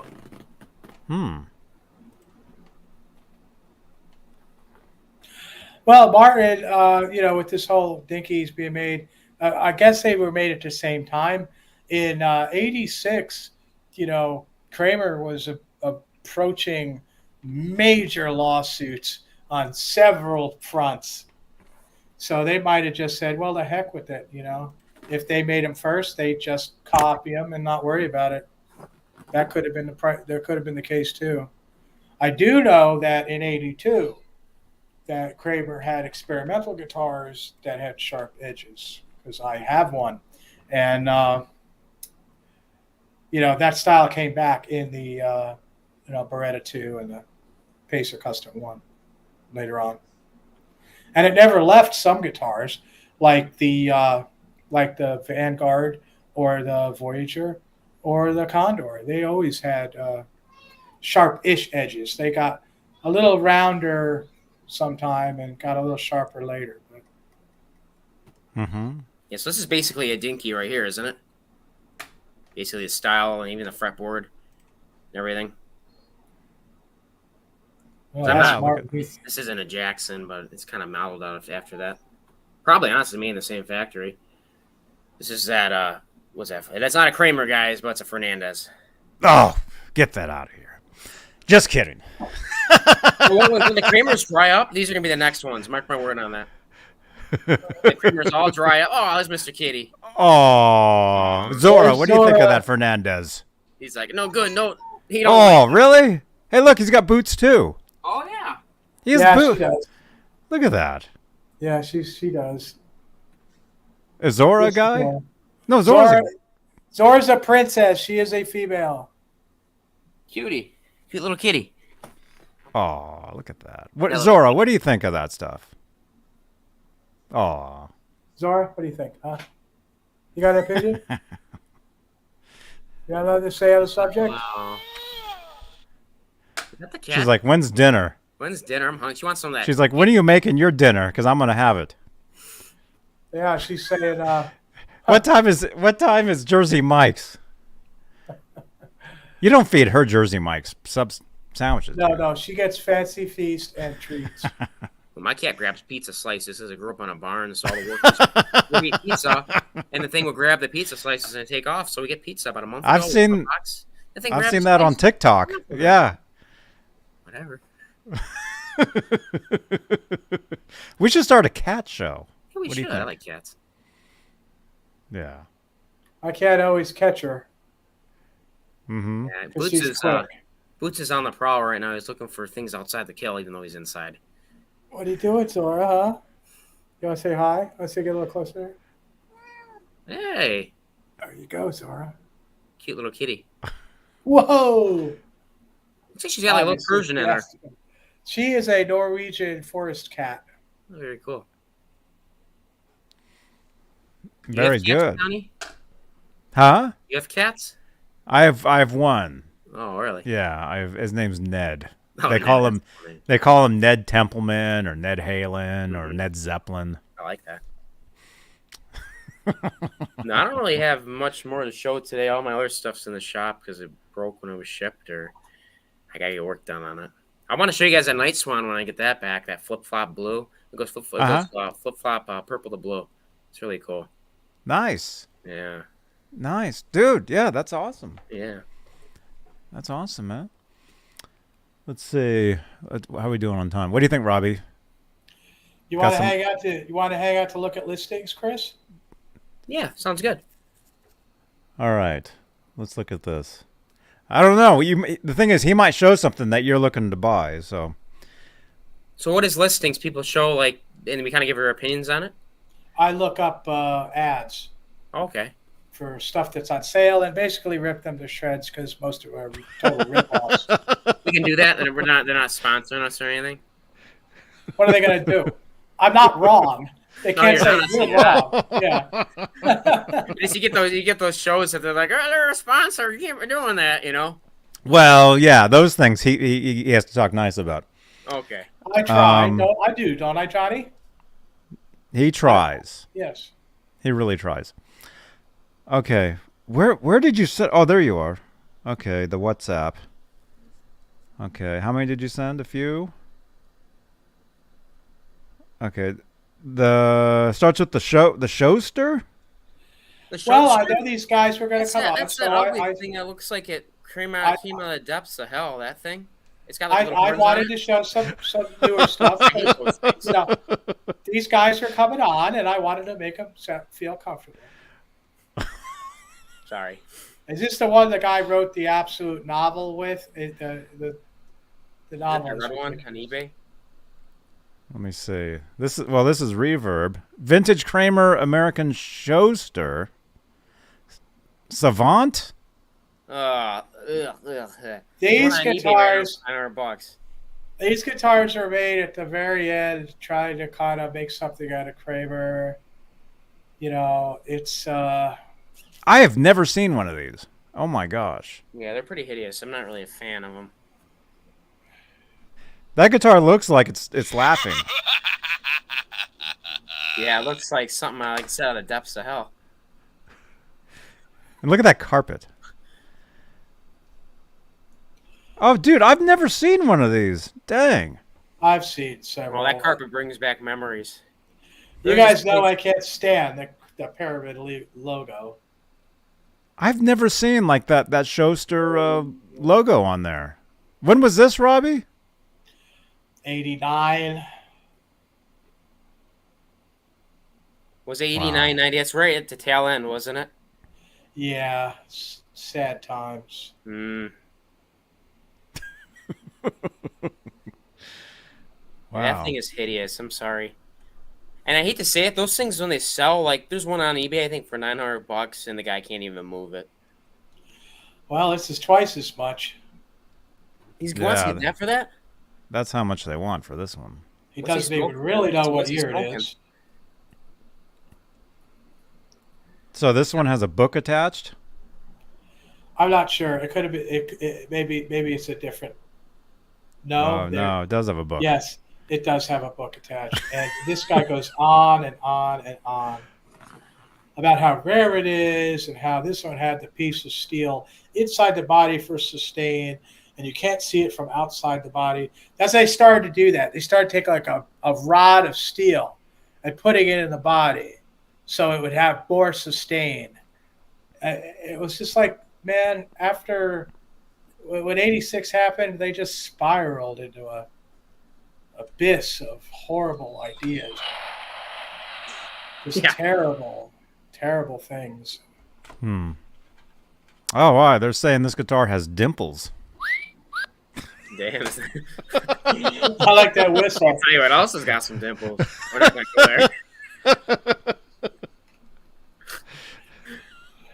Yeah, Wow. we pretty much like to cut this stuff down here, Chris. I mean, this is kind of what we do on Kramer. Yeah, that's. And I kind of like that era, even though it's not the best era. But that is not a good-looking guitar. That I've never seen one of these ever. There's probably a good reason why. Yeah, look at that. I've never seen that logo there. That's like the cheapest looking logo right there. I'm sorry. Looks like something out of like an old like cereal box or something.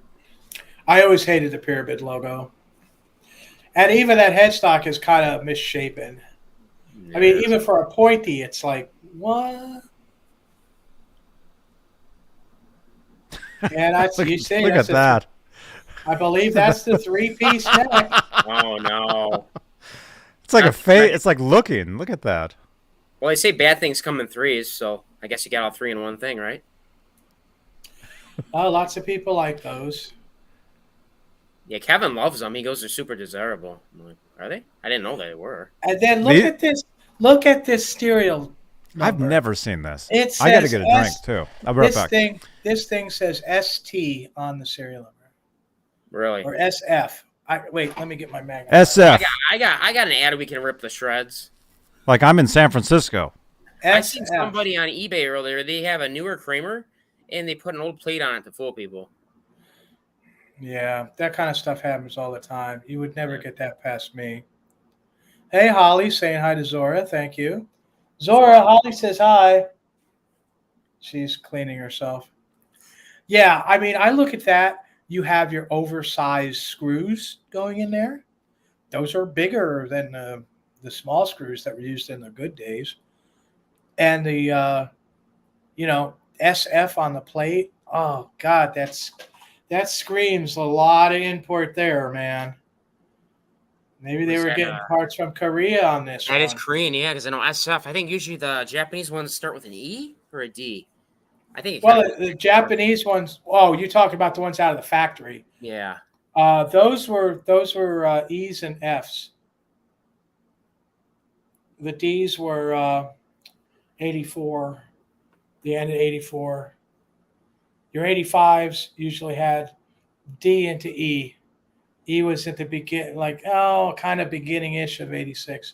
Mm-hmm. I've got several D plates on 85s. And Kramer is horrible with serial numbers. You cannot track something down that way. Wasn't there a big fire that wiped all of everything out or something? That's kind of what I heard. Or they just I know there was a fire at the Charvel plant in 88 in Japan where they were making the Fort Worth guitars. Mm-hmm. I actually have an 88 from there. That's really a nice guitar, but I'm giving it away to my friend's my friend's son because it's a Charvel. Yeah. Well, that Fernandez is a Charvel, actually, believe it or not. Well, in the back. Look at that. Yeah, that's one of the things they did. Yeah, C plate is 84 octopus. Would that thing interfere though with like your belt if you have a belt on? The whole thing would interfere with me. Play these naked. He's not lying. I hate it all. Look at the shape of that electronics cover. The whole thing. Look at that floor. That reminds me of this place by my house called Gibraltar Trade Center. They shut it down, but they have all these like used rugs and it was like everything. Like that's one place you could get a rug, a guitar, a pet, a tattoo, and food. What? Look at that. Hammer somebody. That's one of the dimples. The dimple, yeah. That's a hot looking dimple, man.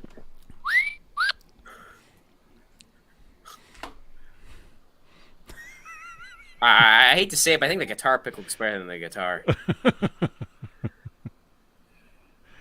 Yeah, I didn't think this would go. Still asking $1,700 for that. What about that Floyd, Robbie? It's a poser, man. It's a newer one, isn't it?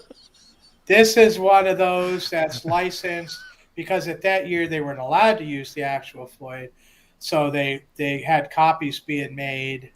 They might not say, that they were copies, but if you look at that thing, look at the rounded edges on it. The shape's not quite right.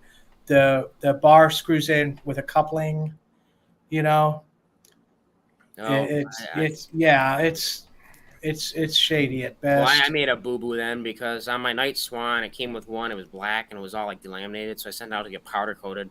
And I hate to say it, I think it cost more than I paid for the tremolo, so I got burned on that, I guess. Oh no. I wouldn't call it pod material. I'd say you could probably buy it and flip it because people out there like these things for some reason. I don't know why. It looks to have studs into the wood, so that's good. You know, it's not. It doesn't have a Trem spaced pickup in it. That is, wrong, if you will. Mm-hmm. So let me just say really quickly, I saw an original Floyd in 2016. One time. Well, that's a real deal. Oh yeah, I was gonna say, Johnny, man, I can walk in the other room. I got all my guitars have those, man. That's an original Floyd right there, man. He looks so old there, man. When I see him at the factory, he had this long hair. He would look, well, he's probably stoned all the time. Sorry, do you blame him? No, everybody was stoned in that factory, man. No, but this one right here, when I got this installed, this is a newer German Floyd. But the guy only rang me up. I didn't know it until I got home. I thought they're all made in Germany. He rang me up for a special and gave me a German one. I didn't know that until much later. I would have went back. Well, you're lucky. I mean, the newer ones aren't as good as the older ones, but they're sure better than that special crap. Yeah. Or, they come out of Korea. It's like, and that's the stuff you might want to upgrade with your Floyd with your, Floyd upgrades. Now, what's your thought on a Floyd Rose 2? Bad. Yeah, I know. Horrible. Well, I have one, and it's in my parts bin. What is this? That's the plug for what would have been a that would have been a jack plate. That's a jack plate route that they plugged. Why? Which again comes back to that SF serial number on the plate. They did that kind of stuff for imports. Yeah, they were scraping, because no legit Kramer had a jack plate. I'll tell you that much. That is the most half butt thing. I'm trying to keep it. I don't understand this. They plugged the hole because they had the back thing, and it actually wait from the factory. Yes, that's a factory deal.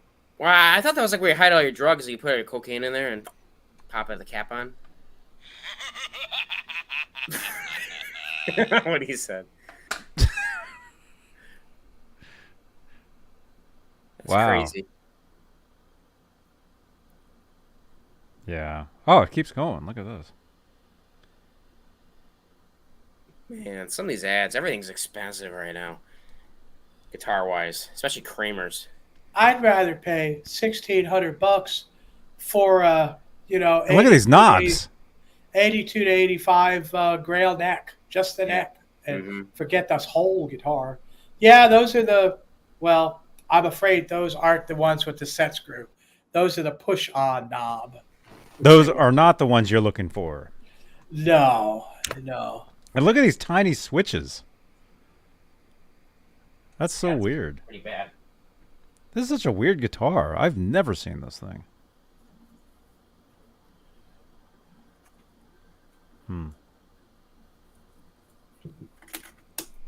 Somebody should buy that just to have it. No, I'm gonna buy it, play it, and I'm gonna return it and say I don't like it. Because I think they got a 4-day policy, don't they? Oh, I don't know. Best price music gear? Yeah, not at all. Maybe it's backwards. Maybe the price for the guitar is $190 and the shipping is $17. I hate to say it, I probably need to pay $190 for that thing. There's nothing on there I could use. I mean, even in parts, even the screws are too big. It's like, yeah. Oh, don't get me started now on music, yo. Oh no. Oh my gosh. Music, yo. Music, yo. Music, yo. Like they kind of came up with a better name. Music, yo. Octopus here has a question about the neck on his 84 that he's selling. Those sports necks are R5 nuts. Granted, the headstock's been repaired badly. Did you could say probably RR? But yes, I did. They are R5 nuts on those sports necks at 84. To clarify. Shouldn't you just say the R once in that? No. Those are R5 nuts. Those are 5 nuts. No, that doesn't make any sense. I think there's 6 nuts here. I think there's 3.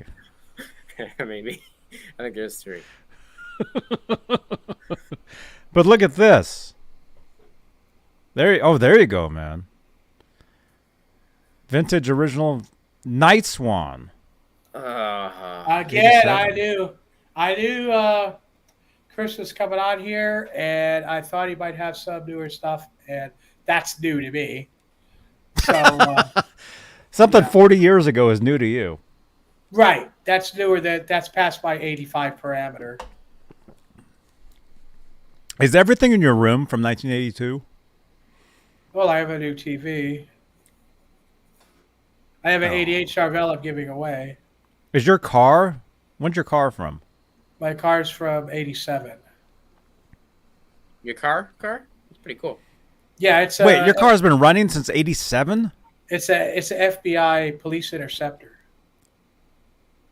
Are you serious? It's pretty cool. Yeah, it is. Got a good scoop. That's where I do all my shorts. I do shorts. You do what in your shorts in your car? I film shorts in my car, and you always see you always see the hood scoop. What's a hood scoop? Chris, man, check out my channel. You want to see some vintage gear, man? Yeah, we'll do. I'm a car guy too, so. Yeah, I do shorts all the time. I do 4 shorts a day in that Plymouth. Oh, that's pretty cool. It's old Plymouth, eh? Oh yeah.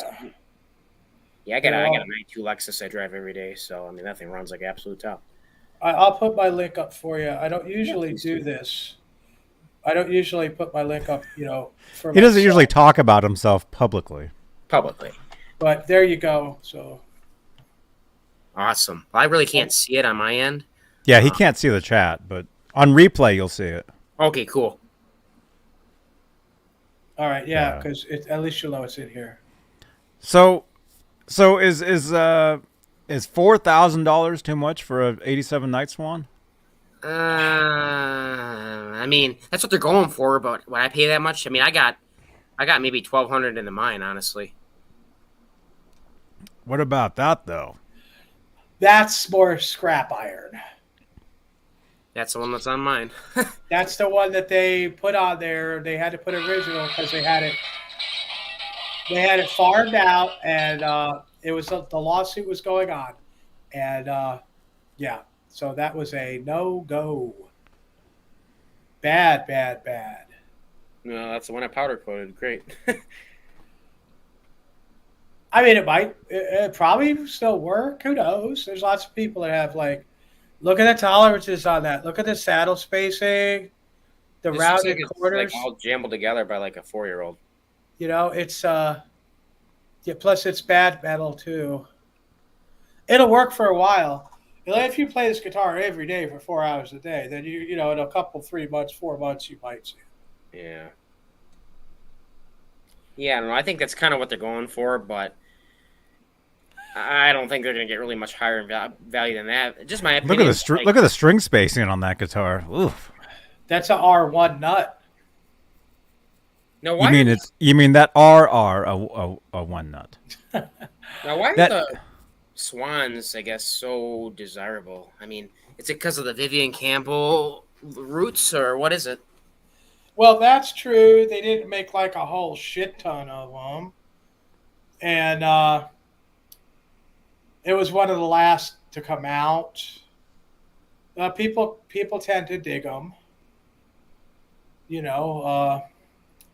but this is so much money that you start asking your questions. Is it flawless? Because if there's the littlest scratch on it, no way. And then, does it have the original case? Big question. But now here's a weird question for you.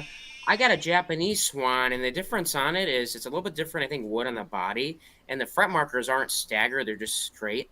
But why are they worth 4 times less than these things? Because this one has the stagger. There's less of them. There's less of them too.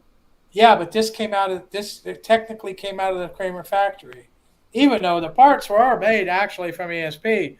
But this technically came out of the Kramer factory as the Night Swan. So mine's that technically makes it just work. an ESP. Gotcha. Yeah, it does. It's probably even a better guitar.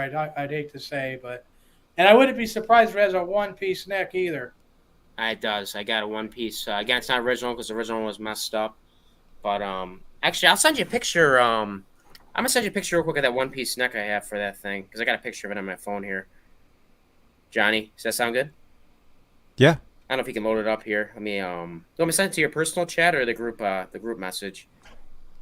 Just the personal one. Okay. Because Kevin will see that one. Yeah, just give me 2 minutes here.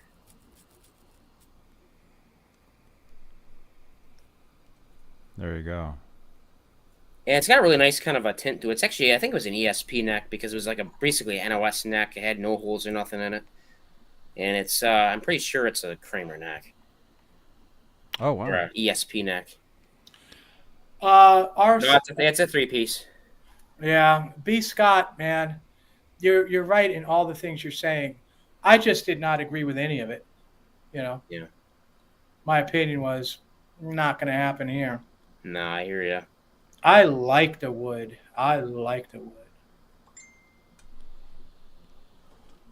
You know, it's definitely a 3-piece. Oh, Ogre Lord has saying something about the Ibanez Wizards. Yeah, they were well-made necks, and they were still handcrafted up until like 92. Oh wow! They weren't using they weren't using CNCs. Really? Although the bodies were covered with some sort of weird plastic coating. Still, that's a 3-piece. Well, that's the 3-piece ESP. Yeah, that's what I got for it because it was basically a blank. It had no it was the headstock was painted black, but it had no logo on it, and it had no drill holes. So what Kevin was saying, and the gentleman I got it from said that, he said that they were right towards the end. They were just making parts, and they're basically selling them as spares. I don't know how true that is, but I guess anything gets you out of bankruptcy, right? Martin's right on it here. The person selling this guitar wants way too much, but it is a good condition. And yes, it is. And I think what it comes right down to is it has to be flawless, A, and B, it has to have the original case, and that case has to be perfect. And then you have something that and no bugs in it. You might make a little bit of money selling it in a couple years. For me, no, baby. And brush your teeth. I wouldn't want it, but, if you went 35, if all those things are present, then you could probably make, $1,000 in a year or two. Hell, that can buy you like 3 Stage Masters, or maybe 2.5. How many Jersey Mike subs can you get for that price? I'm running low on cash. I'm not going to have any subs. Although my sister did send me something.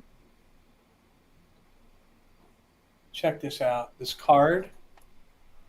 Oh, that's cool. That's really cool. It's a fold up. It's a fold up. That's like one of those pop up. Isn't that neat? I got to tell you, my sister Lori is so great. Wait, Lori's your sister? My sister is named Lori, but it is not Lori Mishmash. Oh. Lori Mishmash is not my sister. But yeah, she's just she's a great sister. Helps me out all the time. My air conditioner is dying, and I think she's helping me a little bit with that if I have to get another one. And I have to make it till Monday because Monday the heat goes away. And I'll be good with the fan. I won't need the air conditioner, and it's very old. It's a very old air conditioner. I got it in 2012 before the big 2013 Twister destroyed more. That was an F5. That was a mile wide, and it went for 30 miles on the ground. And the golf course I worked at just got a debris cloud. That's it, just a debris cloud. It destroyed all kinds of shit, man. Yeah, tornadoes are. Did you watch that movie Twister? The movie? I got to tell you that my favorite part in that whole movie was when they were going through Was the ending credits? No, when they were going through the cornfield, and Van Hagar. Send it to the cornfield, Bobby. They were driving through that. They were driving through that cornfield, and they were playing that Van Hagar song. That's the only reason I went to see the movie 5 times. 55. No, that's just Van. That's just No, it was da da da da da da da da da da da.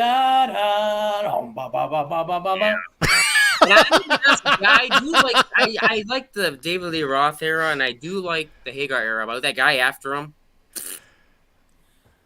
who was the guy that was after Mitch? Gary Sharon never got a chance, though. Really, they scrapped the second album. They didn't even get to that. I don't think they gave him. I kind of wish they just would have stopped at that point and just enjoyed what they had. Well, I don't know. When you're making money like they were, Edward into all kinds of different stuff. He was always making investments, and a lot of them weren't very good. And he had to catch up with that and try to level stuff off. And he had to keep trying to make money. So the band had to go on, whether it was bringing Dave back or having Dave and Sammy or Gary Sharon or what have you. He had to keep going, They he should kind have of overextended himself. Panther in there. He could have at least kind of got the old Van Halen vibe going.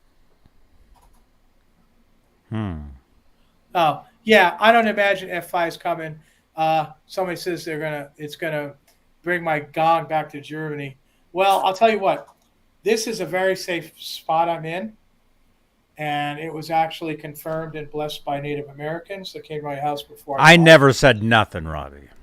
And I know what it's like when it's Twister time. I know you can feel the pressure, you can smell it, you can see it, taste it.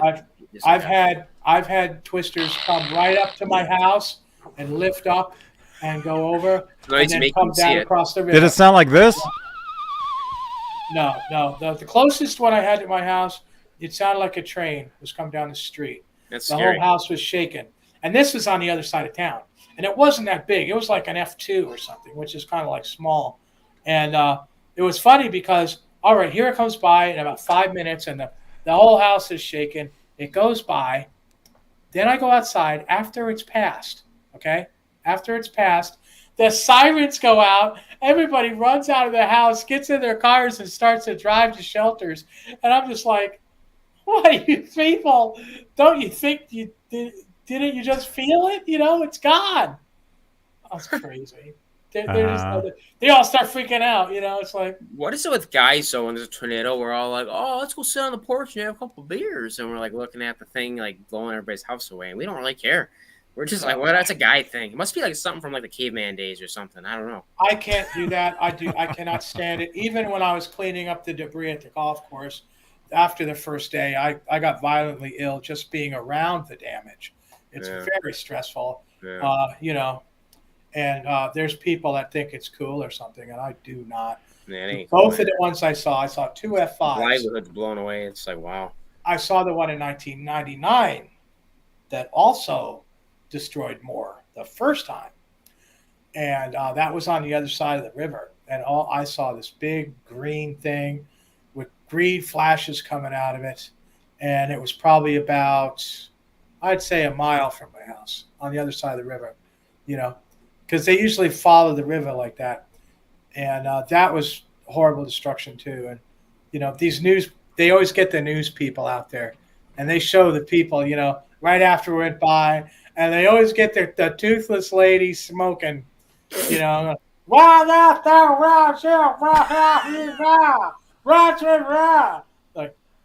yeah. You're like, what'd she say? It's like English. I don't know, man. They did it in 2013 too. 2013. Is that her?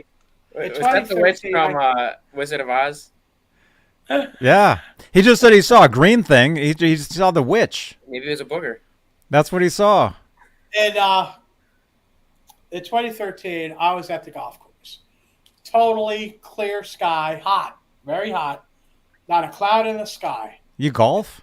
And I did golf when I worked there. And I can't golf anymore because of my arthritis. I do miss it.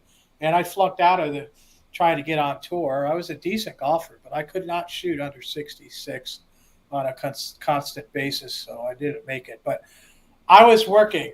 I was working with the Mexican fella, and we were working on trees, watering, maintaining these trees we had just planted. And I got hit in the fucking head with it was like a water balloon. The guy threw a water balloon at you? No, it came out of the sky. It did. It just a water balloon? Well, it was a ball of really. Oh, that's those planes dumping their bathrooms. No, it wasn't. When they fly over. No, it wasn't. This was water that flew off a twister that was probably about 10 miles away. Okay, on F5 with like 300-mile-an-hour winds. Okay, but you couldn't see it. You couldn't hear. You couldn't do nothing. It was clear blue sky. But that's how far away this ice ball that was mostly water hit me.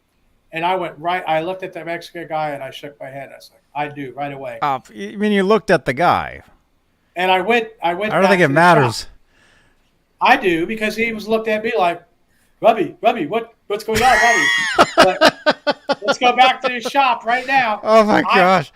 I get into the shop. And I say to the other Mexican fellow, Wait a minute. I was like, we got to get out of here. And the guy's like, oh, be working hard. I have to keep working hard. I'm like, no. Those actually sound like Indians. And then I went to the boss. And I can say that because I'm Indian. I said to him, you got to check your radar. And he's like, you better get back to work. I can't check the radar, all this. Then he goes into the office and he looks at the radar and he walks out in a stupor with he was gray. All the color was out of his face. And he looked at me and he said, if you leave right now, it looks like it missed your house. If you leave right now, you'll be safe. And I jumped in my car and I booked ass home. And on the highway, I was doing 90 down the left lane. The right lane was crawling along, staring at this thing, because by then the sirens went off and you could see this giant tornado ripping across the fucking land, right? And I want to get out there. Right lane was crawling. The shoulder was full of people with pictures and cameras. And I didn't want to have anything to do with it. By the time I got home, I turned on their TV, and you could see how it wiped out everything. Just barely missed the golf course. Yeah. So. That's not good. What the heck? Is that true? Yeah, it all happened. No, about the guy having a wooden hand. Is that a? That's Happy. He's talking about Happy Gilmore. Oh. Peter Pan. Was he there? No. This is real life. Was it plywood? Yeah, it's plywood. Yeah. How many piece was the guy's hand? Was it 3? Was it a 5-piece or 3? At any rate, you guys can see now that if I hear F1, F2, if I see downdrafts or debris feels a little bit, that don't faze me. Anything that will not totally flatten your house and kill you, I'm not really concerned about. So an F1 and F2 won't flatten your house? No, they will take your roof off. Maybe not all of it. Hail here about a month ago. The hail was about that big. A little bit north of me. It wiped out like 4 dealerships. Every vehicle. Completely totaled out. Wow. So then my boss goes up there. He thinks he can get a deal. And then he realized that they're trying to scam him because they got full coverage on him and they claimed it as a total loss and I was trying to sell to him. So he didn't buy it. Which is kind of funny. Oh, they all come out, and the cops too. They close the whole area off. If somebody tries to loot, they'll shoot them. Yeah. Oklahoma here, no, there ain't like oh, get away. No, it's like, you might get a warning shot if you're lucky. But Yeah, well, looters, no good. I'm in the country out here, and they don't mess around. Absolutely, man. I'm sorry I got so far off topic. No, it's all good. Now, the only time I would beat someone up is if they mess with my Kramers. I had a trespasser in my backyard earlier in the week. My neighbor lady texted me. Once I gone, Somebody's in your yard. I didn't even have time. I didn't have time to put clothes on. I grabbed my gun and I look outside, and I'm yelling. I'm like, get the hell out of my yard. I am armed. I will shoot you. What is wrong with you? This is Oklahoma. Everybody has a gun. I said, get the hell out of here. Well, some more flavorful language. Yeah, that's the G version of it. And I believe I did scare him away. I went back in the house. That's the Robbie version of it. The next morning, I came out after the sun came up, and I checked thoroughly with my gun, and nobody was there. There was no evidence of being any break-ins or anything. So. Do you have your underpants on you running out there? Because that'd be something I would have done. I would have been having my yeah, pocket. I didn't have time to put those on. Yeah, I hear ya. Yeah. Like, I'm scare them. Underpants scare them. It's the actual real naked gun going on here. It's all good. My poor neighbor lady, she yelled at him and ran into her house. So scared and everything. That's the first time I ever drew my weapon. Yeah, it's spooky stuff. But I keep it. There's one in the chamber, and it's in its little box, so Zora can't fire it. But yeah, I'm ready. If somebody breaks in my house, I'll shoot him. All right. Well, I'm not coming over. Yeah, I'm good. I'm good on that. Yeah, I'm staying right here. Put some more ads to shreds. Yeah. Look at this. Kramer Pacer Deluxe 84. Yeah, this is $500 right there. This definitely has some problems. Don't be fooled by the 1400. Is that a new headstock on that thing? No, that's original. I do believe it to be a. Oh yeah. I believe that to be a Lucido Lutheran joint neck that did not come apart. Is my guess. Who's the little guy in the back? You see him? Go back up. Yeah. Is that the Rock? No, that ain't the Rock. Oh my God. That's Mr. Clean. I'm not sure who that is. Hey, Johnny, Chris here is good at this. I know. I'm always pointing out the stuff in the background too. So this guitar sucks then? Not yet.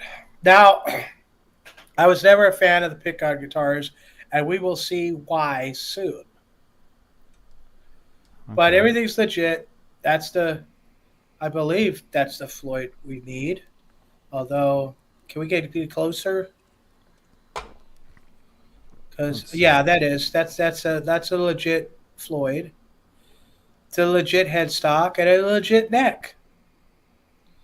Although I think it's the Lucido glue up. Lucido glue up was better, or the Lucido Lutheran joint is better than the sports Lutheran joint. And we've got a plate, and that I believe that should be a C plate, I believe. Yeah, C7451.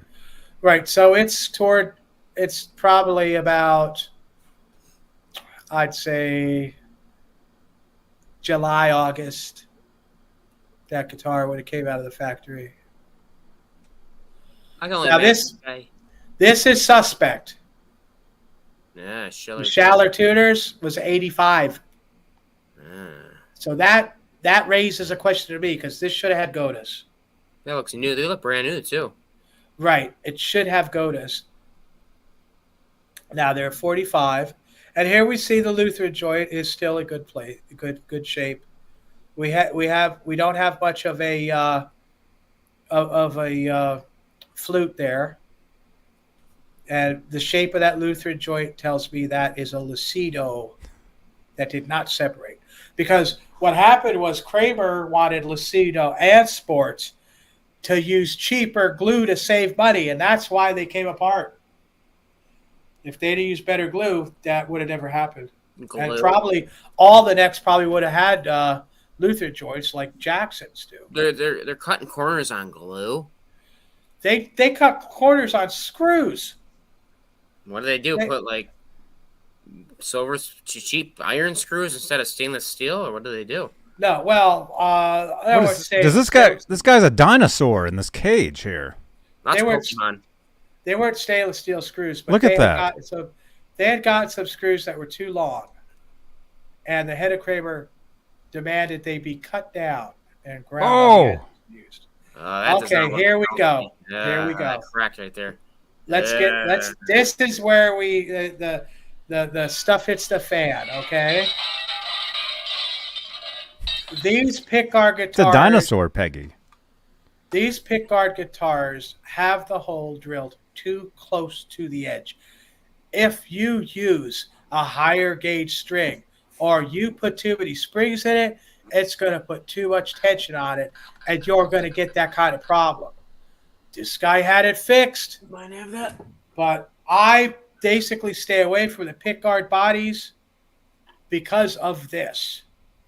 Yeah, this one's a pickguarder. I don't have it on it, but it's just the husk. But it's starting to crack. So nothing to expect nothing. Oh no! This is a 90 or 91, I think. Well, I mean, it is kind of rantish because it could have been avoided if they didn't use like 5 springs and put like 12 gauge strings on there. That's the first thing. It wasn't designed to do that. The second thing is it broke. Now let's get into the repair. Do you think you could have done a better job on that? Okay, first of all, could you have done a better job? No doubt. I don't see any evidence of tight bond glue here. So I don't think they said it. Dongle.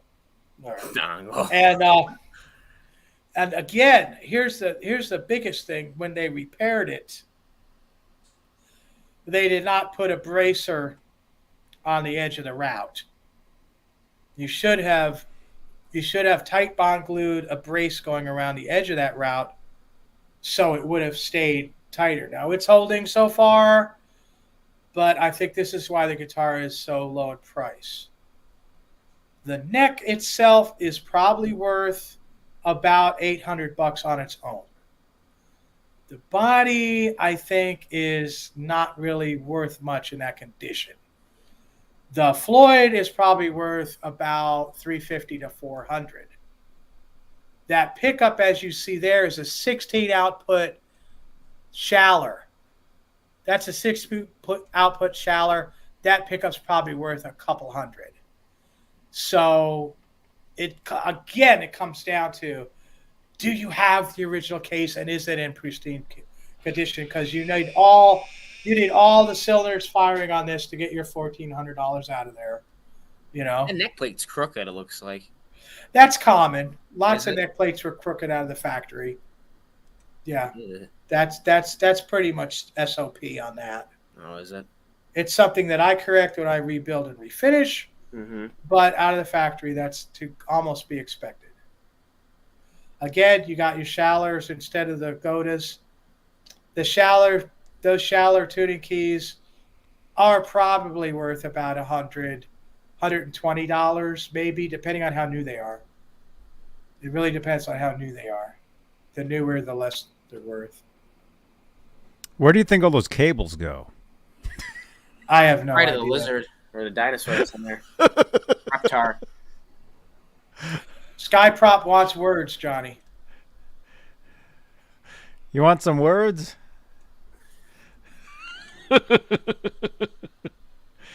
Beautiful sunburst finish. RR. That's an RR5 banana neck. AR. Or R. Action is low and very comfortable. Solid maple body. Very heavy. Had a super solid trem post repair. Very rare finish. No, everything's rare. Comes with case. But we don't see the case in the ad though. Yeah, and it depends. That's when you're talking this much money for that. That makes a big difference. And we got a Maybe it means Lucido. it comes with a case with a dinosaur in it. I'll take the dinosaur. We do have a Lucido R5 glue neck. That's probably worth at least $800. Now, personally, for me, I would take that $800 and add another $800 and try to find a, ESP Grail non-tilt. But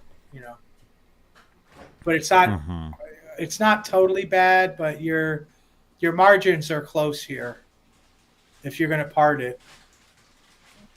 With that repair, that body probably isn't worth more than $200. Yeah. That's the banned word on the Kramer forums, Johnny. Rare. You can't. Nothing's rare in the Kramer world, I guess. Because you say rare, they go, "It's uncommon." I'm like, "Oh, okay, uncommon." I don't know about that. And what finish it has on it means absolutely nothing, because if you did repair properly, you'd have to refinish the whole thing anyways. Yeah, valid point. Yeah. But I always stayed away from those pickguard guitars because of that amount of wood in that route to do that. Yeah. What? Hey, what's up? Wayne, you can't hear Robbie's last name? Is that what it says? It says last time. Oh, I couldn't hear Robbie's last time. What? Robbie last Wayne, time. Wayne. Wait, are you the guy that called up that day? Hey, Johnny and Rob. Who's Rob? Sorry. That's Chris. Yeah, I'm Chris. I'm not Rob. Rob! That's Adam. Well, G. Bushnoff saying that his Focus 1000 is almost We have like so many. There's like so much history here, Chris. Like, if it sounds like I'm crazy, it's because I'm just like repeating things over the years that have been said on these shows. G. Bushnoff saying that his Focus 1000 looks almost identical to Octopus's 84, but it's drastically different. Octopus's 84 has a sports body with the extra routes. Say Octopussy. It has the Alnico 2 Schaller pickup in it and a first run Floyd Rose. All those didn't come on Focus. Even though the headstock's been repaired, it has the R5 sports neck. It RR a 5.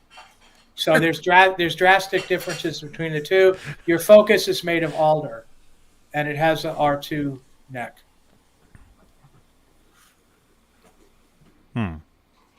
Just to be clear. Yeah. All right. Yeah, look I at this. that. I saw that you redid the ad, Octopus. Very good. Oh, very good. I put this in here because all the film and you had Michael Anthony throwing around the Kramer bass. Well, here's a Kramer bass. Wait, who threw around the Kramer bass? Who threw around the Kramer bass? Michael Anthony. Really? Oh man, I've got so many things here. Octopus wants his guitar. As low as $69 a month with a firm. What is a firm? Is that like you get like a loan for it, or Firm? That might be a banned word on the forum. Oh, firm. Yeah, see that? Who threw around the Kramer bass in that footage we saw, Robbie? Michael Anthony. Hey, this is Michael Anthony right here, and you are watching Johnny Beane TV. Keep it there. Woo! Man, you got a bunch of cool people on here. Yeah. Besides Robbie? Oh, you guys are both cool. I like you guys. Are cool. Yeah. All right, Johnny, I'm looking up Octo's guitar. Mm-hmm. And So wait. Oh, you're showing us this? Is that the bass? Is this like the bass that Michael was playing? This is an earlier model, and it's not a glue together on the edges. It looks glued on the middle. What's the logo on that look like? I don't think I've ever seen one It that really old. doesn't have one. It's just got the tuning for it. Oh, really? Yeah, it'd be the Travis Beane headstock. Well, the pickup says Kramer. There you go. Huh. I like this bass. But I thought, with the whole whole thing. All these different angles. It's all and look at the floor. It like blends in. Yeah, like blends right in. you can't tell where it stops. Wait, this is one of those see-through bases. And it's yellowed. They have a cutting board. Thing.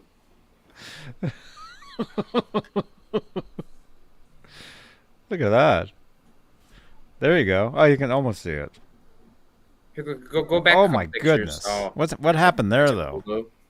Is that cigarette burn? Yeah, it doesn't look too good, does it? Oh my goodness. Oh, there you go. Ah, Yeah. that's the tuning fork that you're telling me about. That's the tuner. Oh yeah, this is an original Kramer. These are what the Kramers were in the 70s. You're telling me you could play a bass riff and then you could go get your barbecue with the thing too? Mm-hmm. Pretty cool. And you can throw it around on stage at Donington. Yeah. Wow, I can't even see that neck. It just blends right in. Either it blends right in. It's like a chameleon. All right, Johnny, I just sent you Octo's link or Octo's ad on WhatsApp so we can look at his again. Oh, okay. Look at that. Is that steel or is that paint? Like That's aluminum. Oh, really? Pretty cool. Yeah. So they stamped it and then they merged it together? Well, they added the wood because it was so, not good feeling. Mm-hmm. So they went like with cold? Yes, there was a complaints about it being cold. Really? It's unique. Mm-hmm. Yeah, these were the original Kramers. Wow. They had 6-string too, and those bodies were all made in Sports. They were all made at Sports in Connecticut. Oh, wow. And those are your personal favorite era, Robbie? No, I couldn't stand those things. No, I'm not really huge on those either. They look kind of... They're cool, but they're just... Ugh. You're not going to break that headstock, though. No, I ain't going to break that thing. The headstock's going to break you. Yeah. What's that thing they say? Is that the thing they say in Russia, the headstock breaks you or something like that? Good night, Martin. Martin's going. Good night, Martin. Good night, Martin. Hey, see ya. Hope you feel all right, man. Thanks. I can't even see. All I see is like a back plate. I know.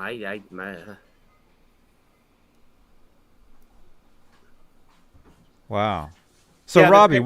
Pick went right through the body totally with that screwing onto the back like that. Mm-hmm. It's actually So kind of pretty. what do you think of that price, though, for one of these? I don't think that's particularly bad. I mean... is this kind of barn? Is that hay? No, that's the It's case. a collector. Yeah, it's got the original case. I can smell it. It's a collector's item. Musty If basement. you could repair...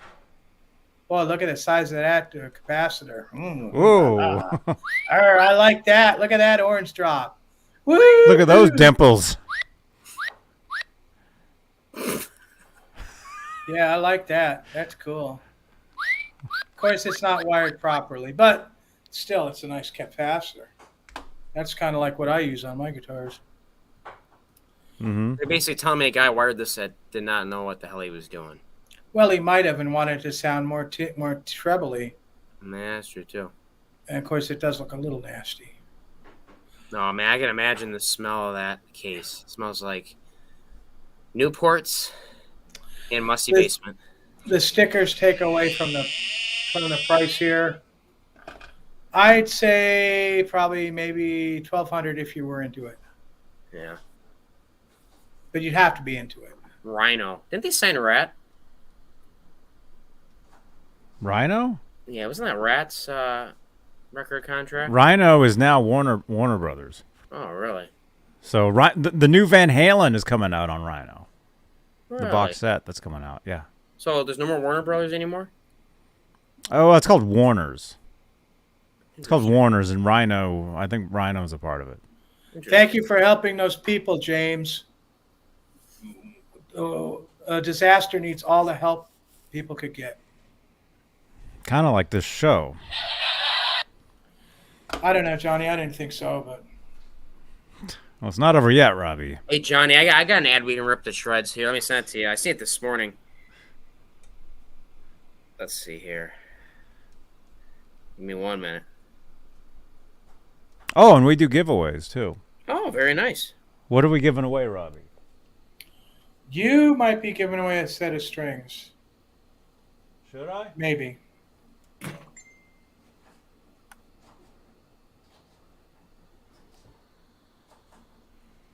that a door? All right, who wants strings? Does anybody want strings? We got strings. Set of strings for somebody. Or an empty water bottle.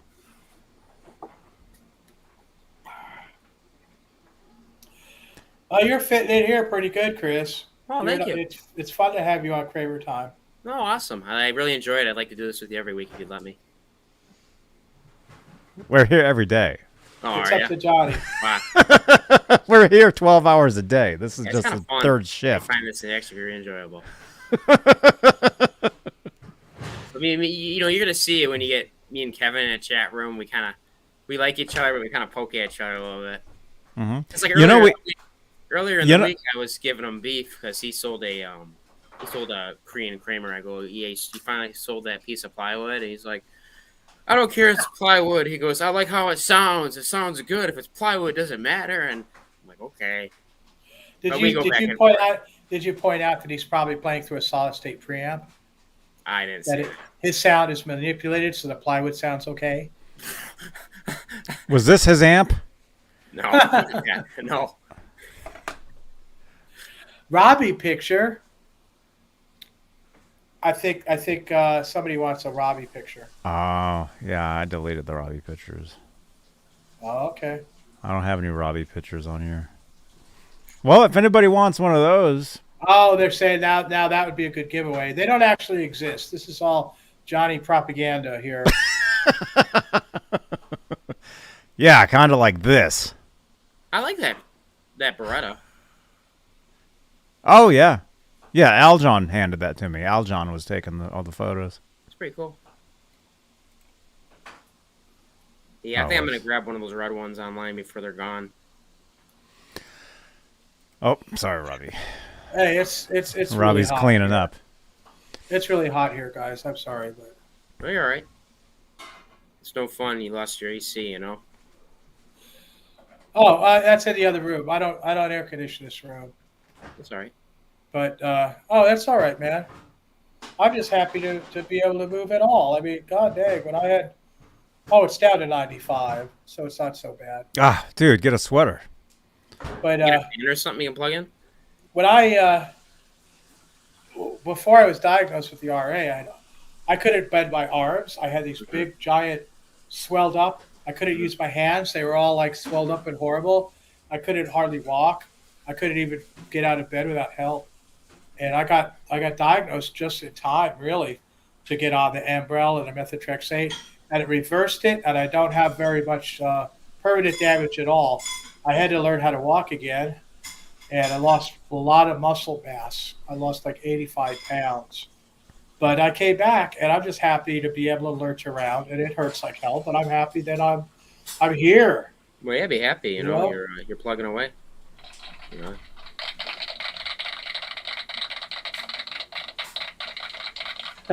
when I talk about a Who, Ronnie? I can't remember. When you talk about a brace route, can you describe it? A brace route, you might be talking about the sports route that's in Octopus's guitar. That would I could describe that when we get to Octopus's listing. You mean this one? So this is our friend. This is Octopus Ears, and he traded for this guitar and he's trying to sell it.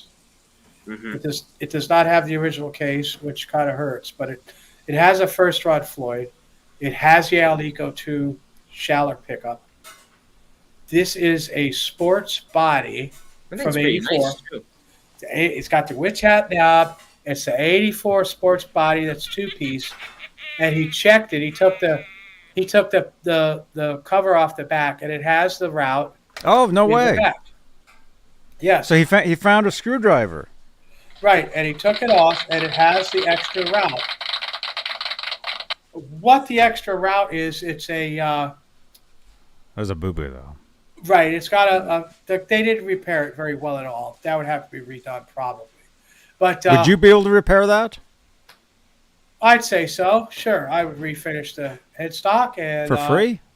And no, I'm not going to do anything for free. My days of free are over. I don't blame you. But it has the route. They put an extra route in the Floyd cavity, so the springs would clear.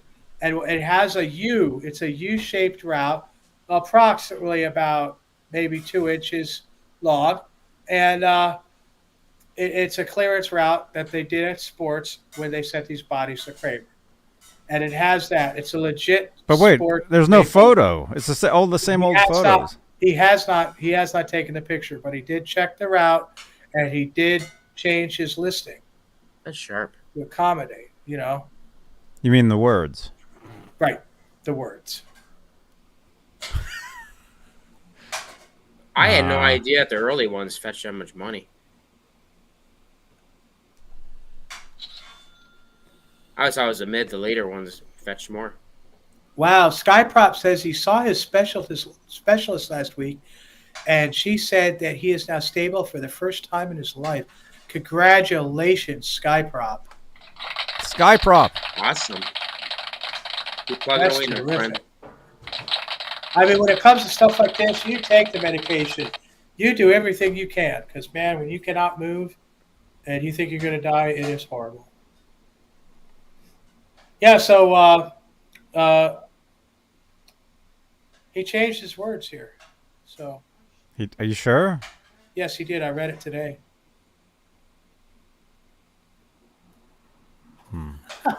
I don't see anything about the My days of free are over. Hell yeah. No, he doesn't mention that it's a sports body, which he probably should. Oh, because there he is. The guy that fixed it didn't want to add anything unoriginal. The holes for the tuner lined up perfectly. Well, this is true, but I would at least sanded and refinished it. I definitely would have refinished it and resanded it. Octopus, bring it to Laz's house on Monday. Now, some of these wood guys can do some really good work. Like I have 2 guitars with busted headstocks, Kramers, and you can't even. I mean, you can tell, but not. Well, you really have to look at it. Like this one behind me. This one here, the busted headstock again broke when I got it. Because I get these from Japan. Oh, I heard it. What was that? I just heard it break. Yeah, I busted it again. No, but I mean, you can tell there's a seam right there, but I mean, the front, besides the logo sliced, you really can't tell. I gotta get a new logo. Oh. So. Oh wow. I don't know. Before I put the logo on, I think I'd at least try to polish it out, or even just refinish because it's easy to do. Mm-hmm. Yeah, I mean, you could use a spray can, and what I use for clear coat is a stuff called Mr. Hobby. It's out of Europe, but it levels itself. It's so much better than like Krylon. You don't have to polish it out and polish it out and polish it out after you spray it, or spray it a bunch of times. No, it's like one and done. Oh, really? Mr. Hobby, Europe, illegally in the United States, but you can get it shipped here. Smells good, huh? It's toxic as fuck, but it does a great job. Man, well, if it does a job, it does a job. That's how I look at it. I have a friend in the Netherlands that sent me a can of it. You got the customs right in your house for a can of that shit. That'd be pretty wild. Hey, this guy's great, man.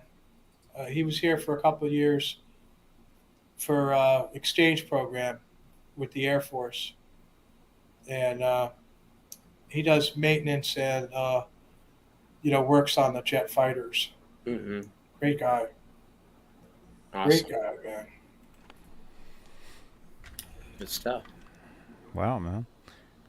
So, I mean, we're looking at a bunch of guitars here, and I mean, you know, Octopus's guitar is not horrible.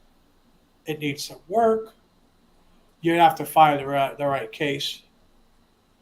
But basically, it's got good bones to start with.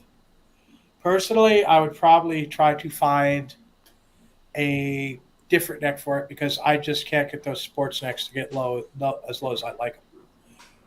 That's just a personal thing for me. And thank you, Patty Dill, for putting up my link and Valerie's. Very nice. Thank you. Wow. Patty in the chat. Awesome. All right, we got one more. We have a late edition from Chris VH. Kramer Pacer Special. Wait, did you want me to show this one? You can if you want. I mean, it's. Is this the one you're looking to buy, though? No, I don't want to buy that. Oh. I said rip that one. Kramer Pacer Special Hot Pink Thorned Heart Mural Electric Guitar. I mean, it's kind of cool, but then I see is that a legit finish on it? I don't know. It's a new Kramer, but somebody put like it looks like they put old neck plate on it, trying to rip people off on it. I think it's a Korean. I think it's a plywood. I mean, it's a newer guitar. Yeah, but they put an old neck plate on it. They put an old neck plate on it. See? Octopus wants to know what pictures he should add. Take the back cover off of there and take a picture of that Floyd route on the back. And make sure to get that extra route. That's serial number, though, man. Is that real or is that Photoshopped? I think it's fake. Hey, Robbie, what year is this guitar? Yeah, that does not look right. Wait a second. Let me see. That's not right. Hang on. Hold it up there a little longer. That's what the hell? That's 2200. That's a future Kramer. That is some, I don't know what that number's from. There were no plates like that made that had that many numbers on it. I was going, huh? I think somebody probably made that or something. No, that obviously doesn't exist. That serial number 85 million. This guitar has not been made yet. Yeah, it's a. Hey, Kevin. Kevin's in the chat, man. Kevin in the chat. Kevin's here. Hey, Kevin. Look, there he is. Kevin, what year is this guitar, man? I don't know. Is he bluffing or is he dead serious? I don't know. Oh, he must be watching from like 2 hours ago. He's probably gonna buy it if it's really that rare. Oh wait, is he here? I think he's joking. I bought it, so. No, that's pretty cool. I like that. I'm gonna go with Mike here. It looks like they stamped numbers on there. I would say yes. Yeah, just a wild guess.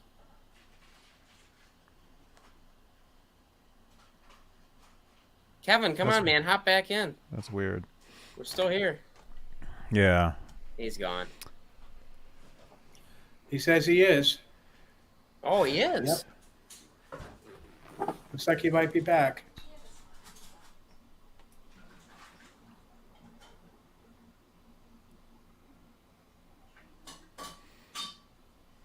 We only need 5 more views, and we'll get to 300 views live.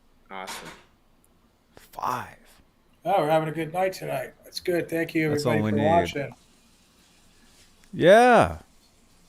We'll go for a few more. We'll do the giveaway in 10 minutes.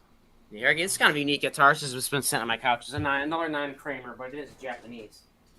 This is a 71 Electra. You ever see these before? Yep. Yeah. I remember those. Yeah. Not a bad little guitar. It's the lawsuit, though. Oh, see, they copied the Gibson headstock on it. And yeah, refresh. It's probably in that period, it was probably a little bit better than Gibson stuff. For that period. It's a bolt-on, though, right? Yeah, it's a kicker. And it's plywood? No, that's not plywood.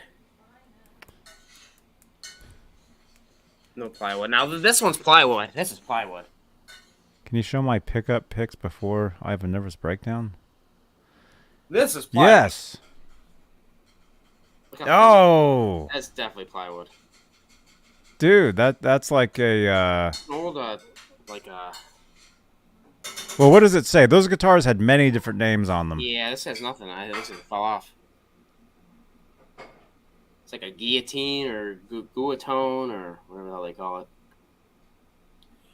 Oh, Scott Nickerson, you choose the gauge. Am I correct, Johnny? 9s or 10s? Yes. Can I give away? Yes. You choose the 9s or 10s, whichever you like. Oh. Oh, wow. Wait a minute. Oh, Robbie. Robbie's going to get real excited here. How do we do this?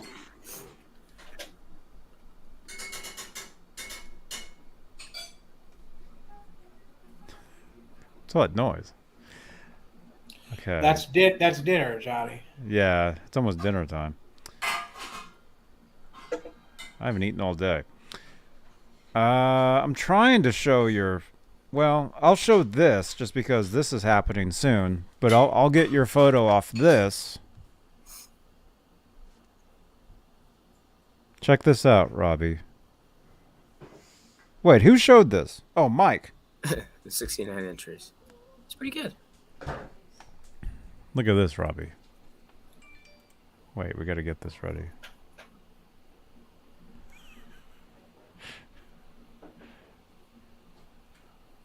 You guys, smash that thumbs up. Mike Neese. Oh, it has your name on there. It doesn't have your info on there, does it? Does it, though? No. Look at this, Robbie. Oh, I like those boxes. He went for the Frankenstein. That's the higher output. Alico 2, but look at that 13.9. So it's a hotter Alico 2 pickup. That's what a lot of people were going to, probably about the beginning of last year, and a lot of the dealers stopped like keeping a hold of the 78 like I like, and we're selling these instead. But you know, like I said, with the solid state preamps and stuff. You know, oh yeah, that's the one. Woo, woo! Is it Zebra too? Yeah. What was that? That's like a guy like that was Robbie. Oh, and who are these wound by? Who's the master craftsman? Is that girl that we seen earlier, the lady? What's her name? Yep. Marcella Juarez. You got to play it again. Hi, this is MJ from the Seymour Duncan NAM 2023 in Anaheim, California. You're watching Johnny B. Johnny Beane. Johnny Beane, okay? Thanks for all your support. Dang, I like that. He's getting all googly eyed. He's like, Robbie, play your video. I'm gonna ramble, man. What? I'm gonna ramble. Was Lori here? Nope.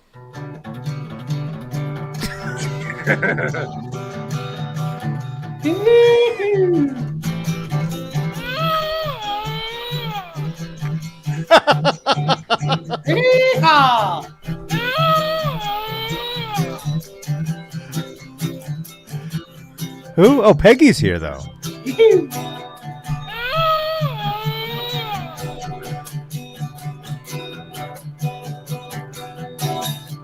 Oh, rainbow. Hey. Yes. I want a rainbow. Hey. I want a rainbow. Wait, did you write that song today? Oh, hey. No, You write songs every day. I'm making it up right now, Johnny. I never.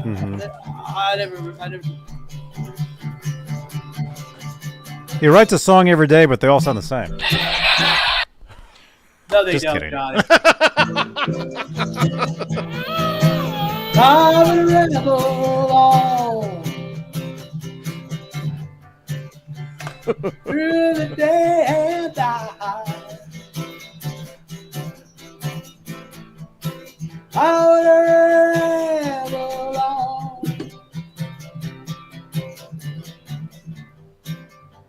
Ramble and rant. Cause it It's going. feels right.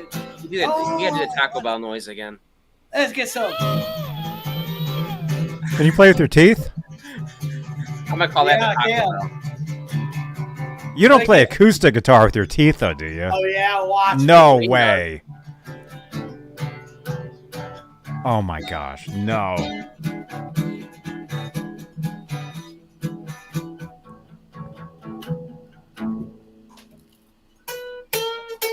Oh. Ah, I can feel that. Ouch. Oh. Oh, God. Well, I guess you don't have to floss your teeth later.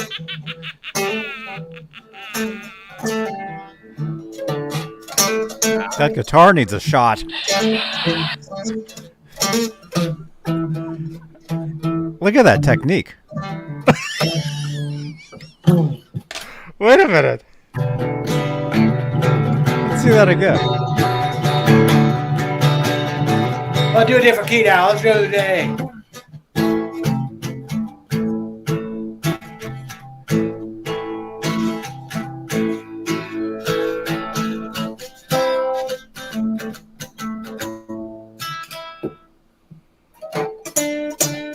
Oh my goodness.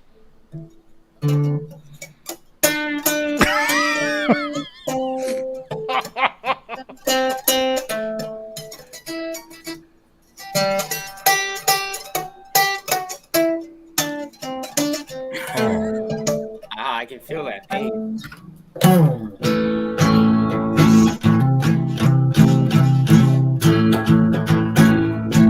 I still like Ram though. I love this.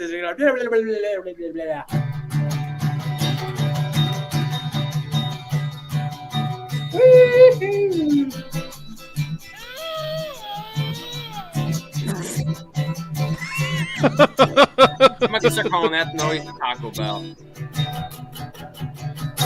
Woo! Man, look at you go. Oh, whoops. So I need Hang to get on. an opinion on something here that's fresh in my mind. Did you guys see that Lil Wayne video where he's got the Eddie Van Halen guitar? We heard about that. Yeah, it's pretty pathetic. He's like playing like 2 notes. So when I realized like I can't figure stuff out on guitar, I kind of watched that and I realized. Oh.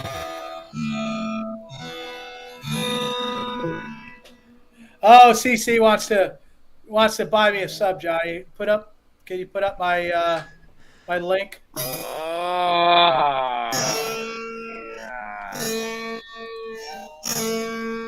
Oh my goodness. I guess you know. Thanks, Johnny. You owning that thing.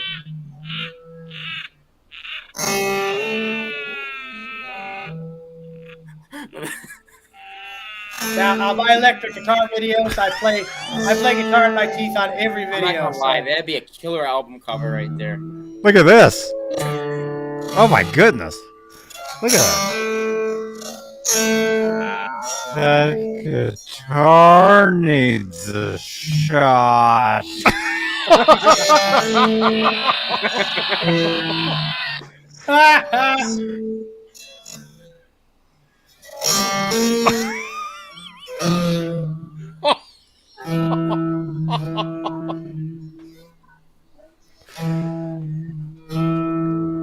Look at that technique.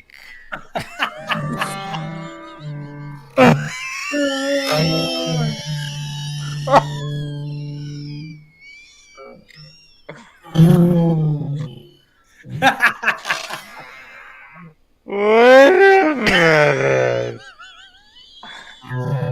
Oh my goodness. Okay. I'm having nightmares about that one. I'll be waking up at 10 in the morning. We could actually play it back even slower. Okay. All right. It's giveaway time. Really quickly.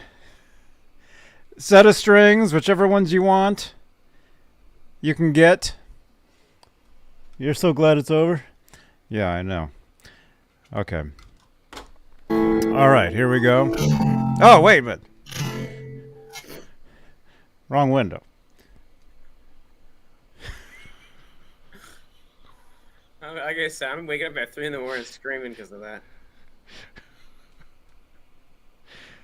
I couldn't believe that, man. Playing with your teeth, the acoustic, that's... Ouch. Yeah, How old are those strings, though, man? I got to change them. They're almost 2 weeks old. Oh. Cece, just send the money to my PayPal account, and I'll get the sub tomorrow. Yeah, oh, he's getting sub sandwiches? No, Cece's going to buy me a sub. That's Oh, nice. wow. I know. I got to change them. I play this guitar so much, I got to change them every 2 weeks.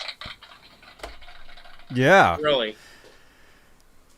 Well, I write a new song every day, and sometimes 2. So I play this guitar 4 times a day, probably.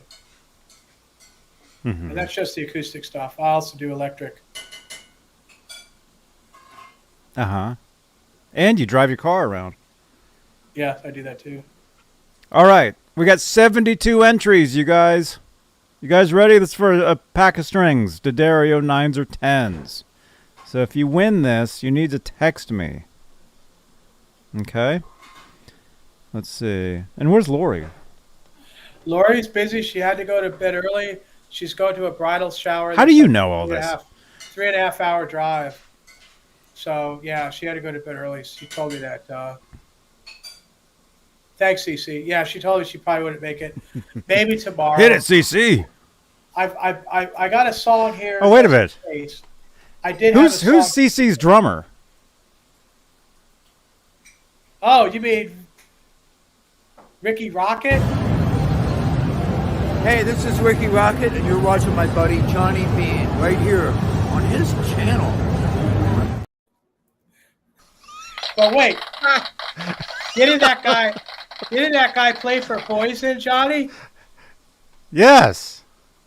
Like George Michael Poison? Oh, Brett Michael Poison, not George Michael. That was wrong. Yeah. No. What song did they sing? They sang that song. What was that one? Talk dirty to me. Oh Na, my na, goodness. na, na, na, na, na, na, na, na. Did you sing that one? I did a short of it. I do have some. I do have some. I do have some Streisand lyrics though. And Oh no, that's okay. Okay, guitar strings, go to.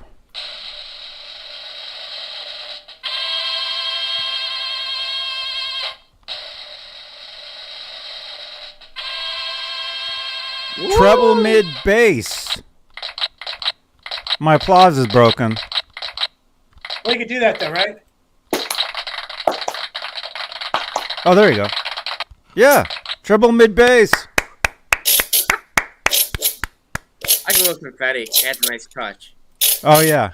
Text that number 415-952-3263 and I will send you a set of strings, 9s or 10s. D'Addarios, you got to text me. I wish you raffle off that Floyd Rhodes too, but I feel kind of embarrassed. Oh, You don't want anybody to have that. No. maybe next time. All right. Oh yeah, I got treble mid bass guitar strings. There we go. All right. Look at this. I guess that's look at that. 3 hours, Robbie. Awesome. Yeah, that was a long time. That was fun. I enjoyed that a lot. Thanks for having me on. Chris, Thank you, Chris. You're a good fit, Chris. Yeah, come back in an hour. This was just the pre-show. Oh, that's okay. I need We actually do 4 hours after this, a couple beers.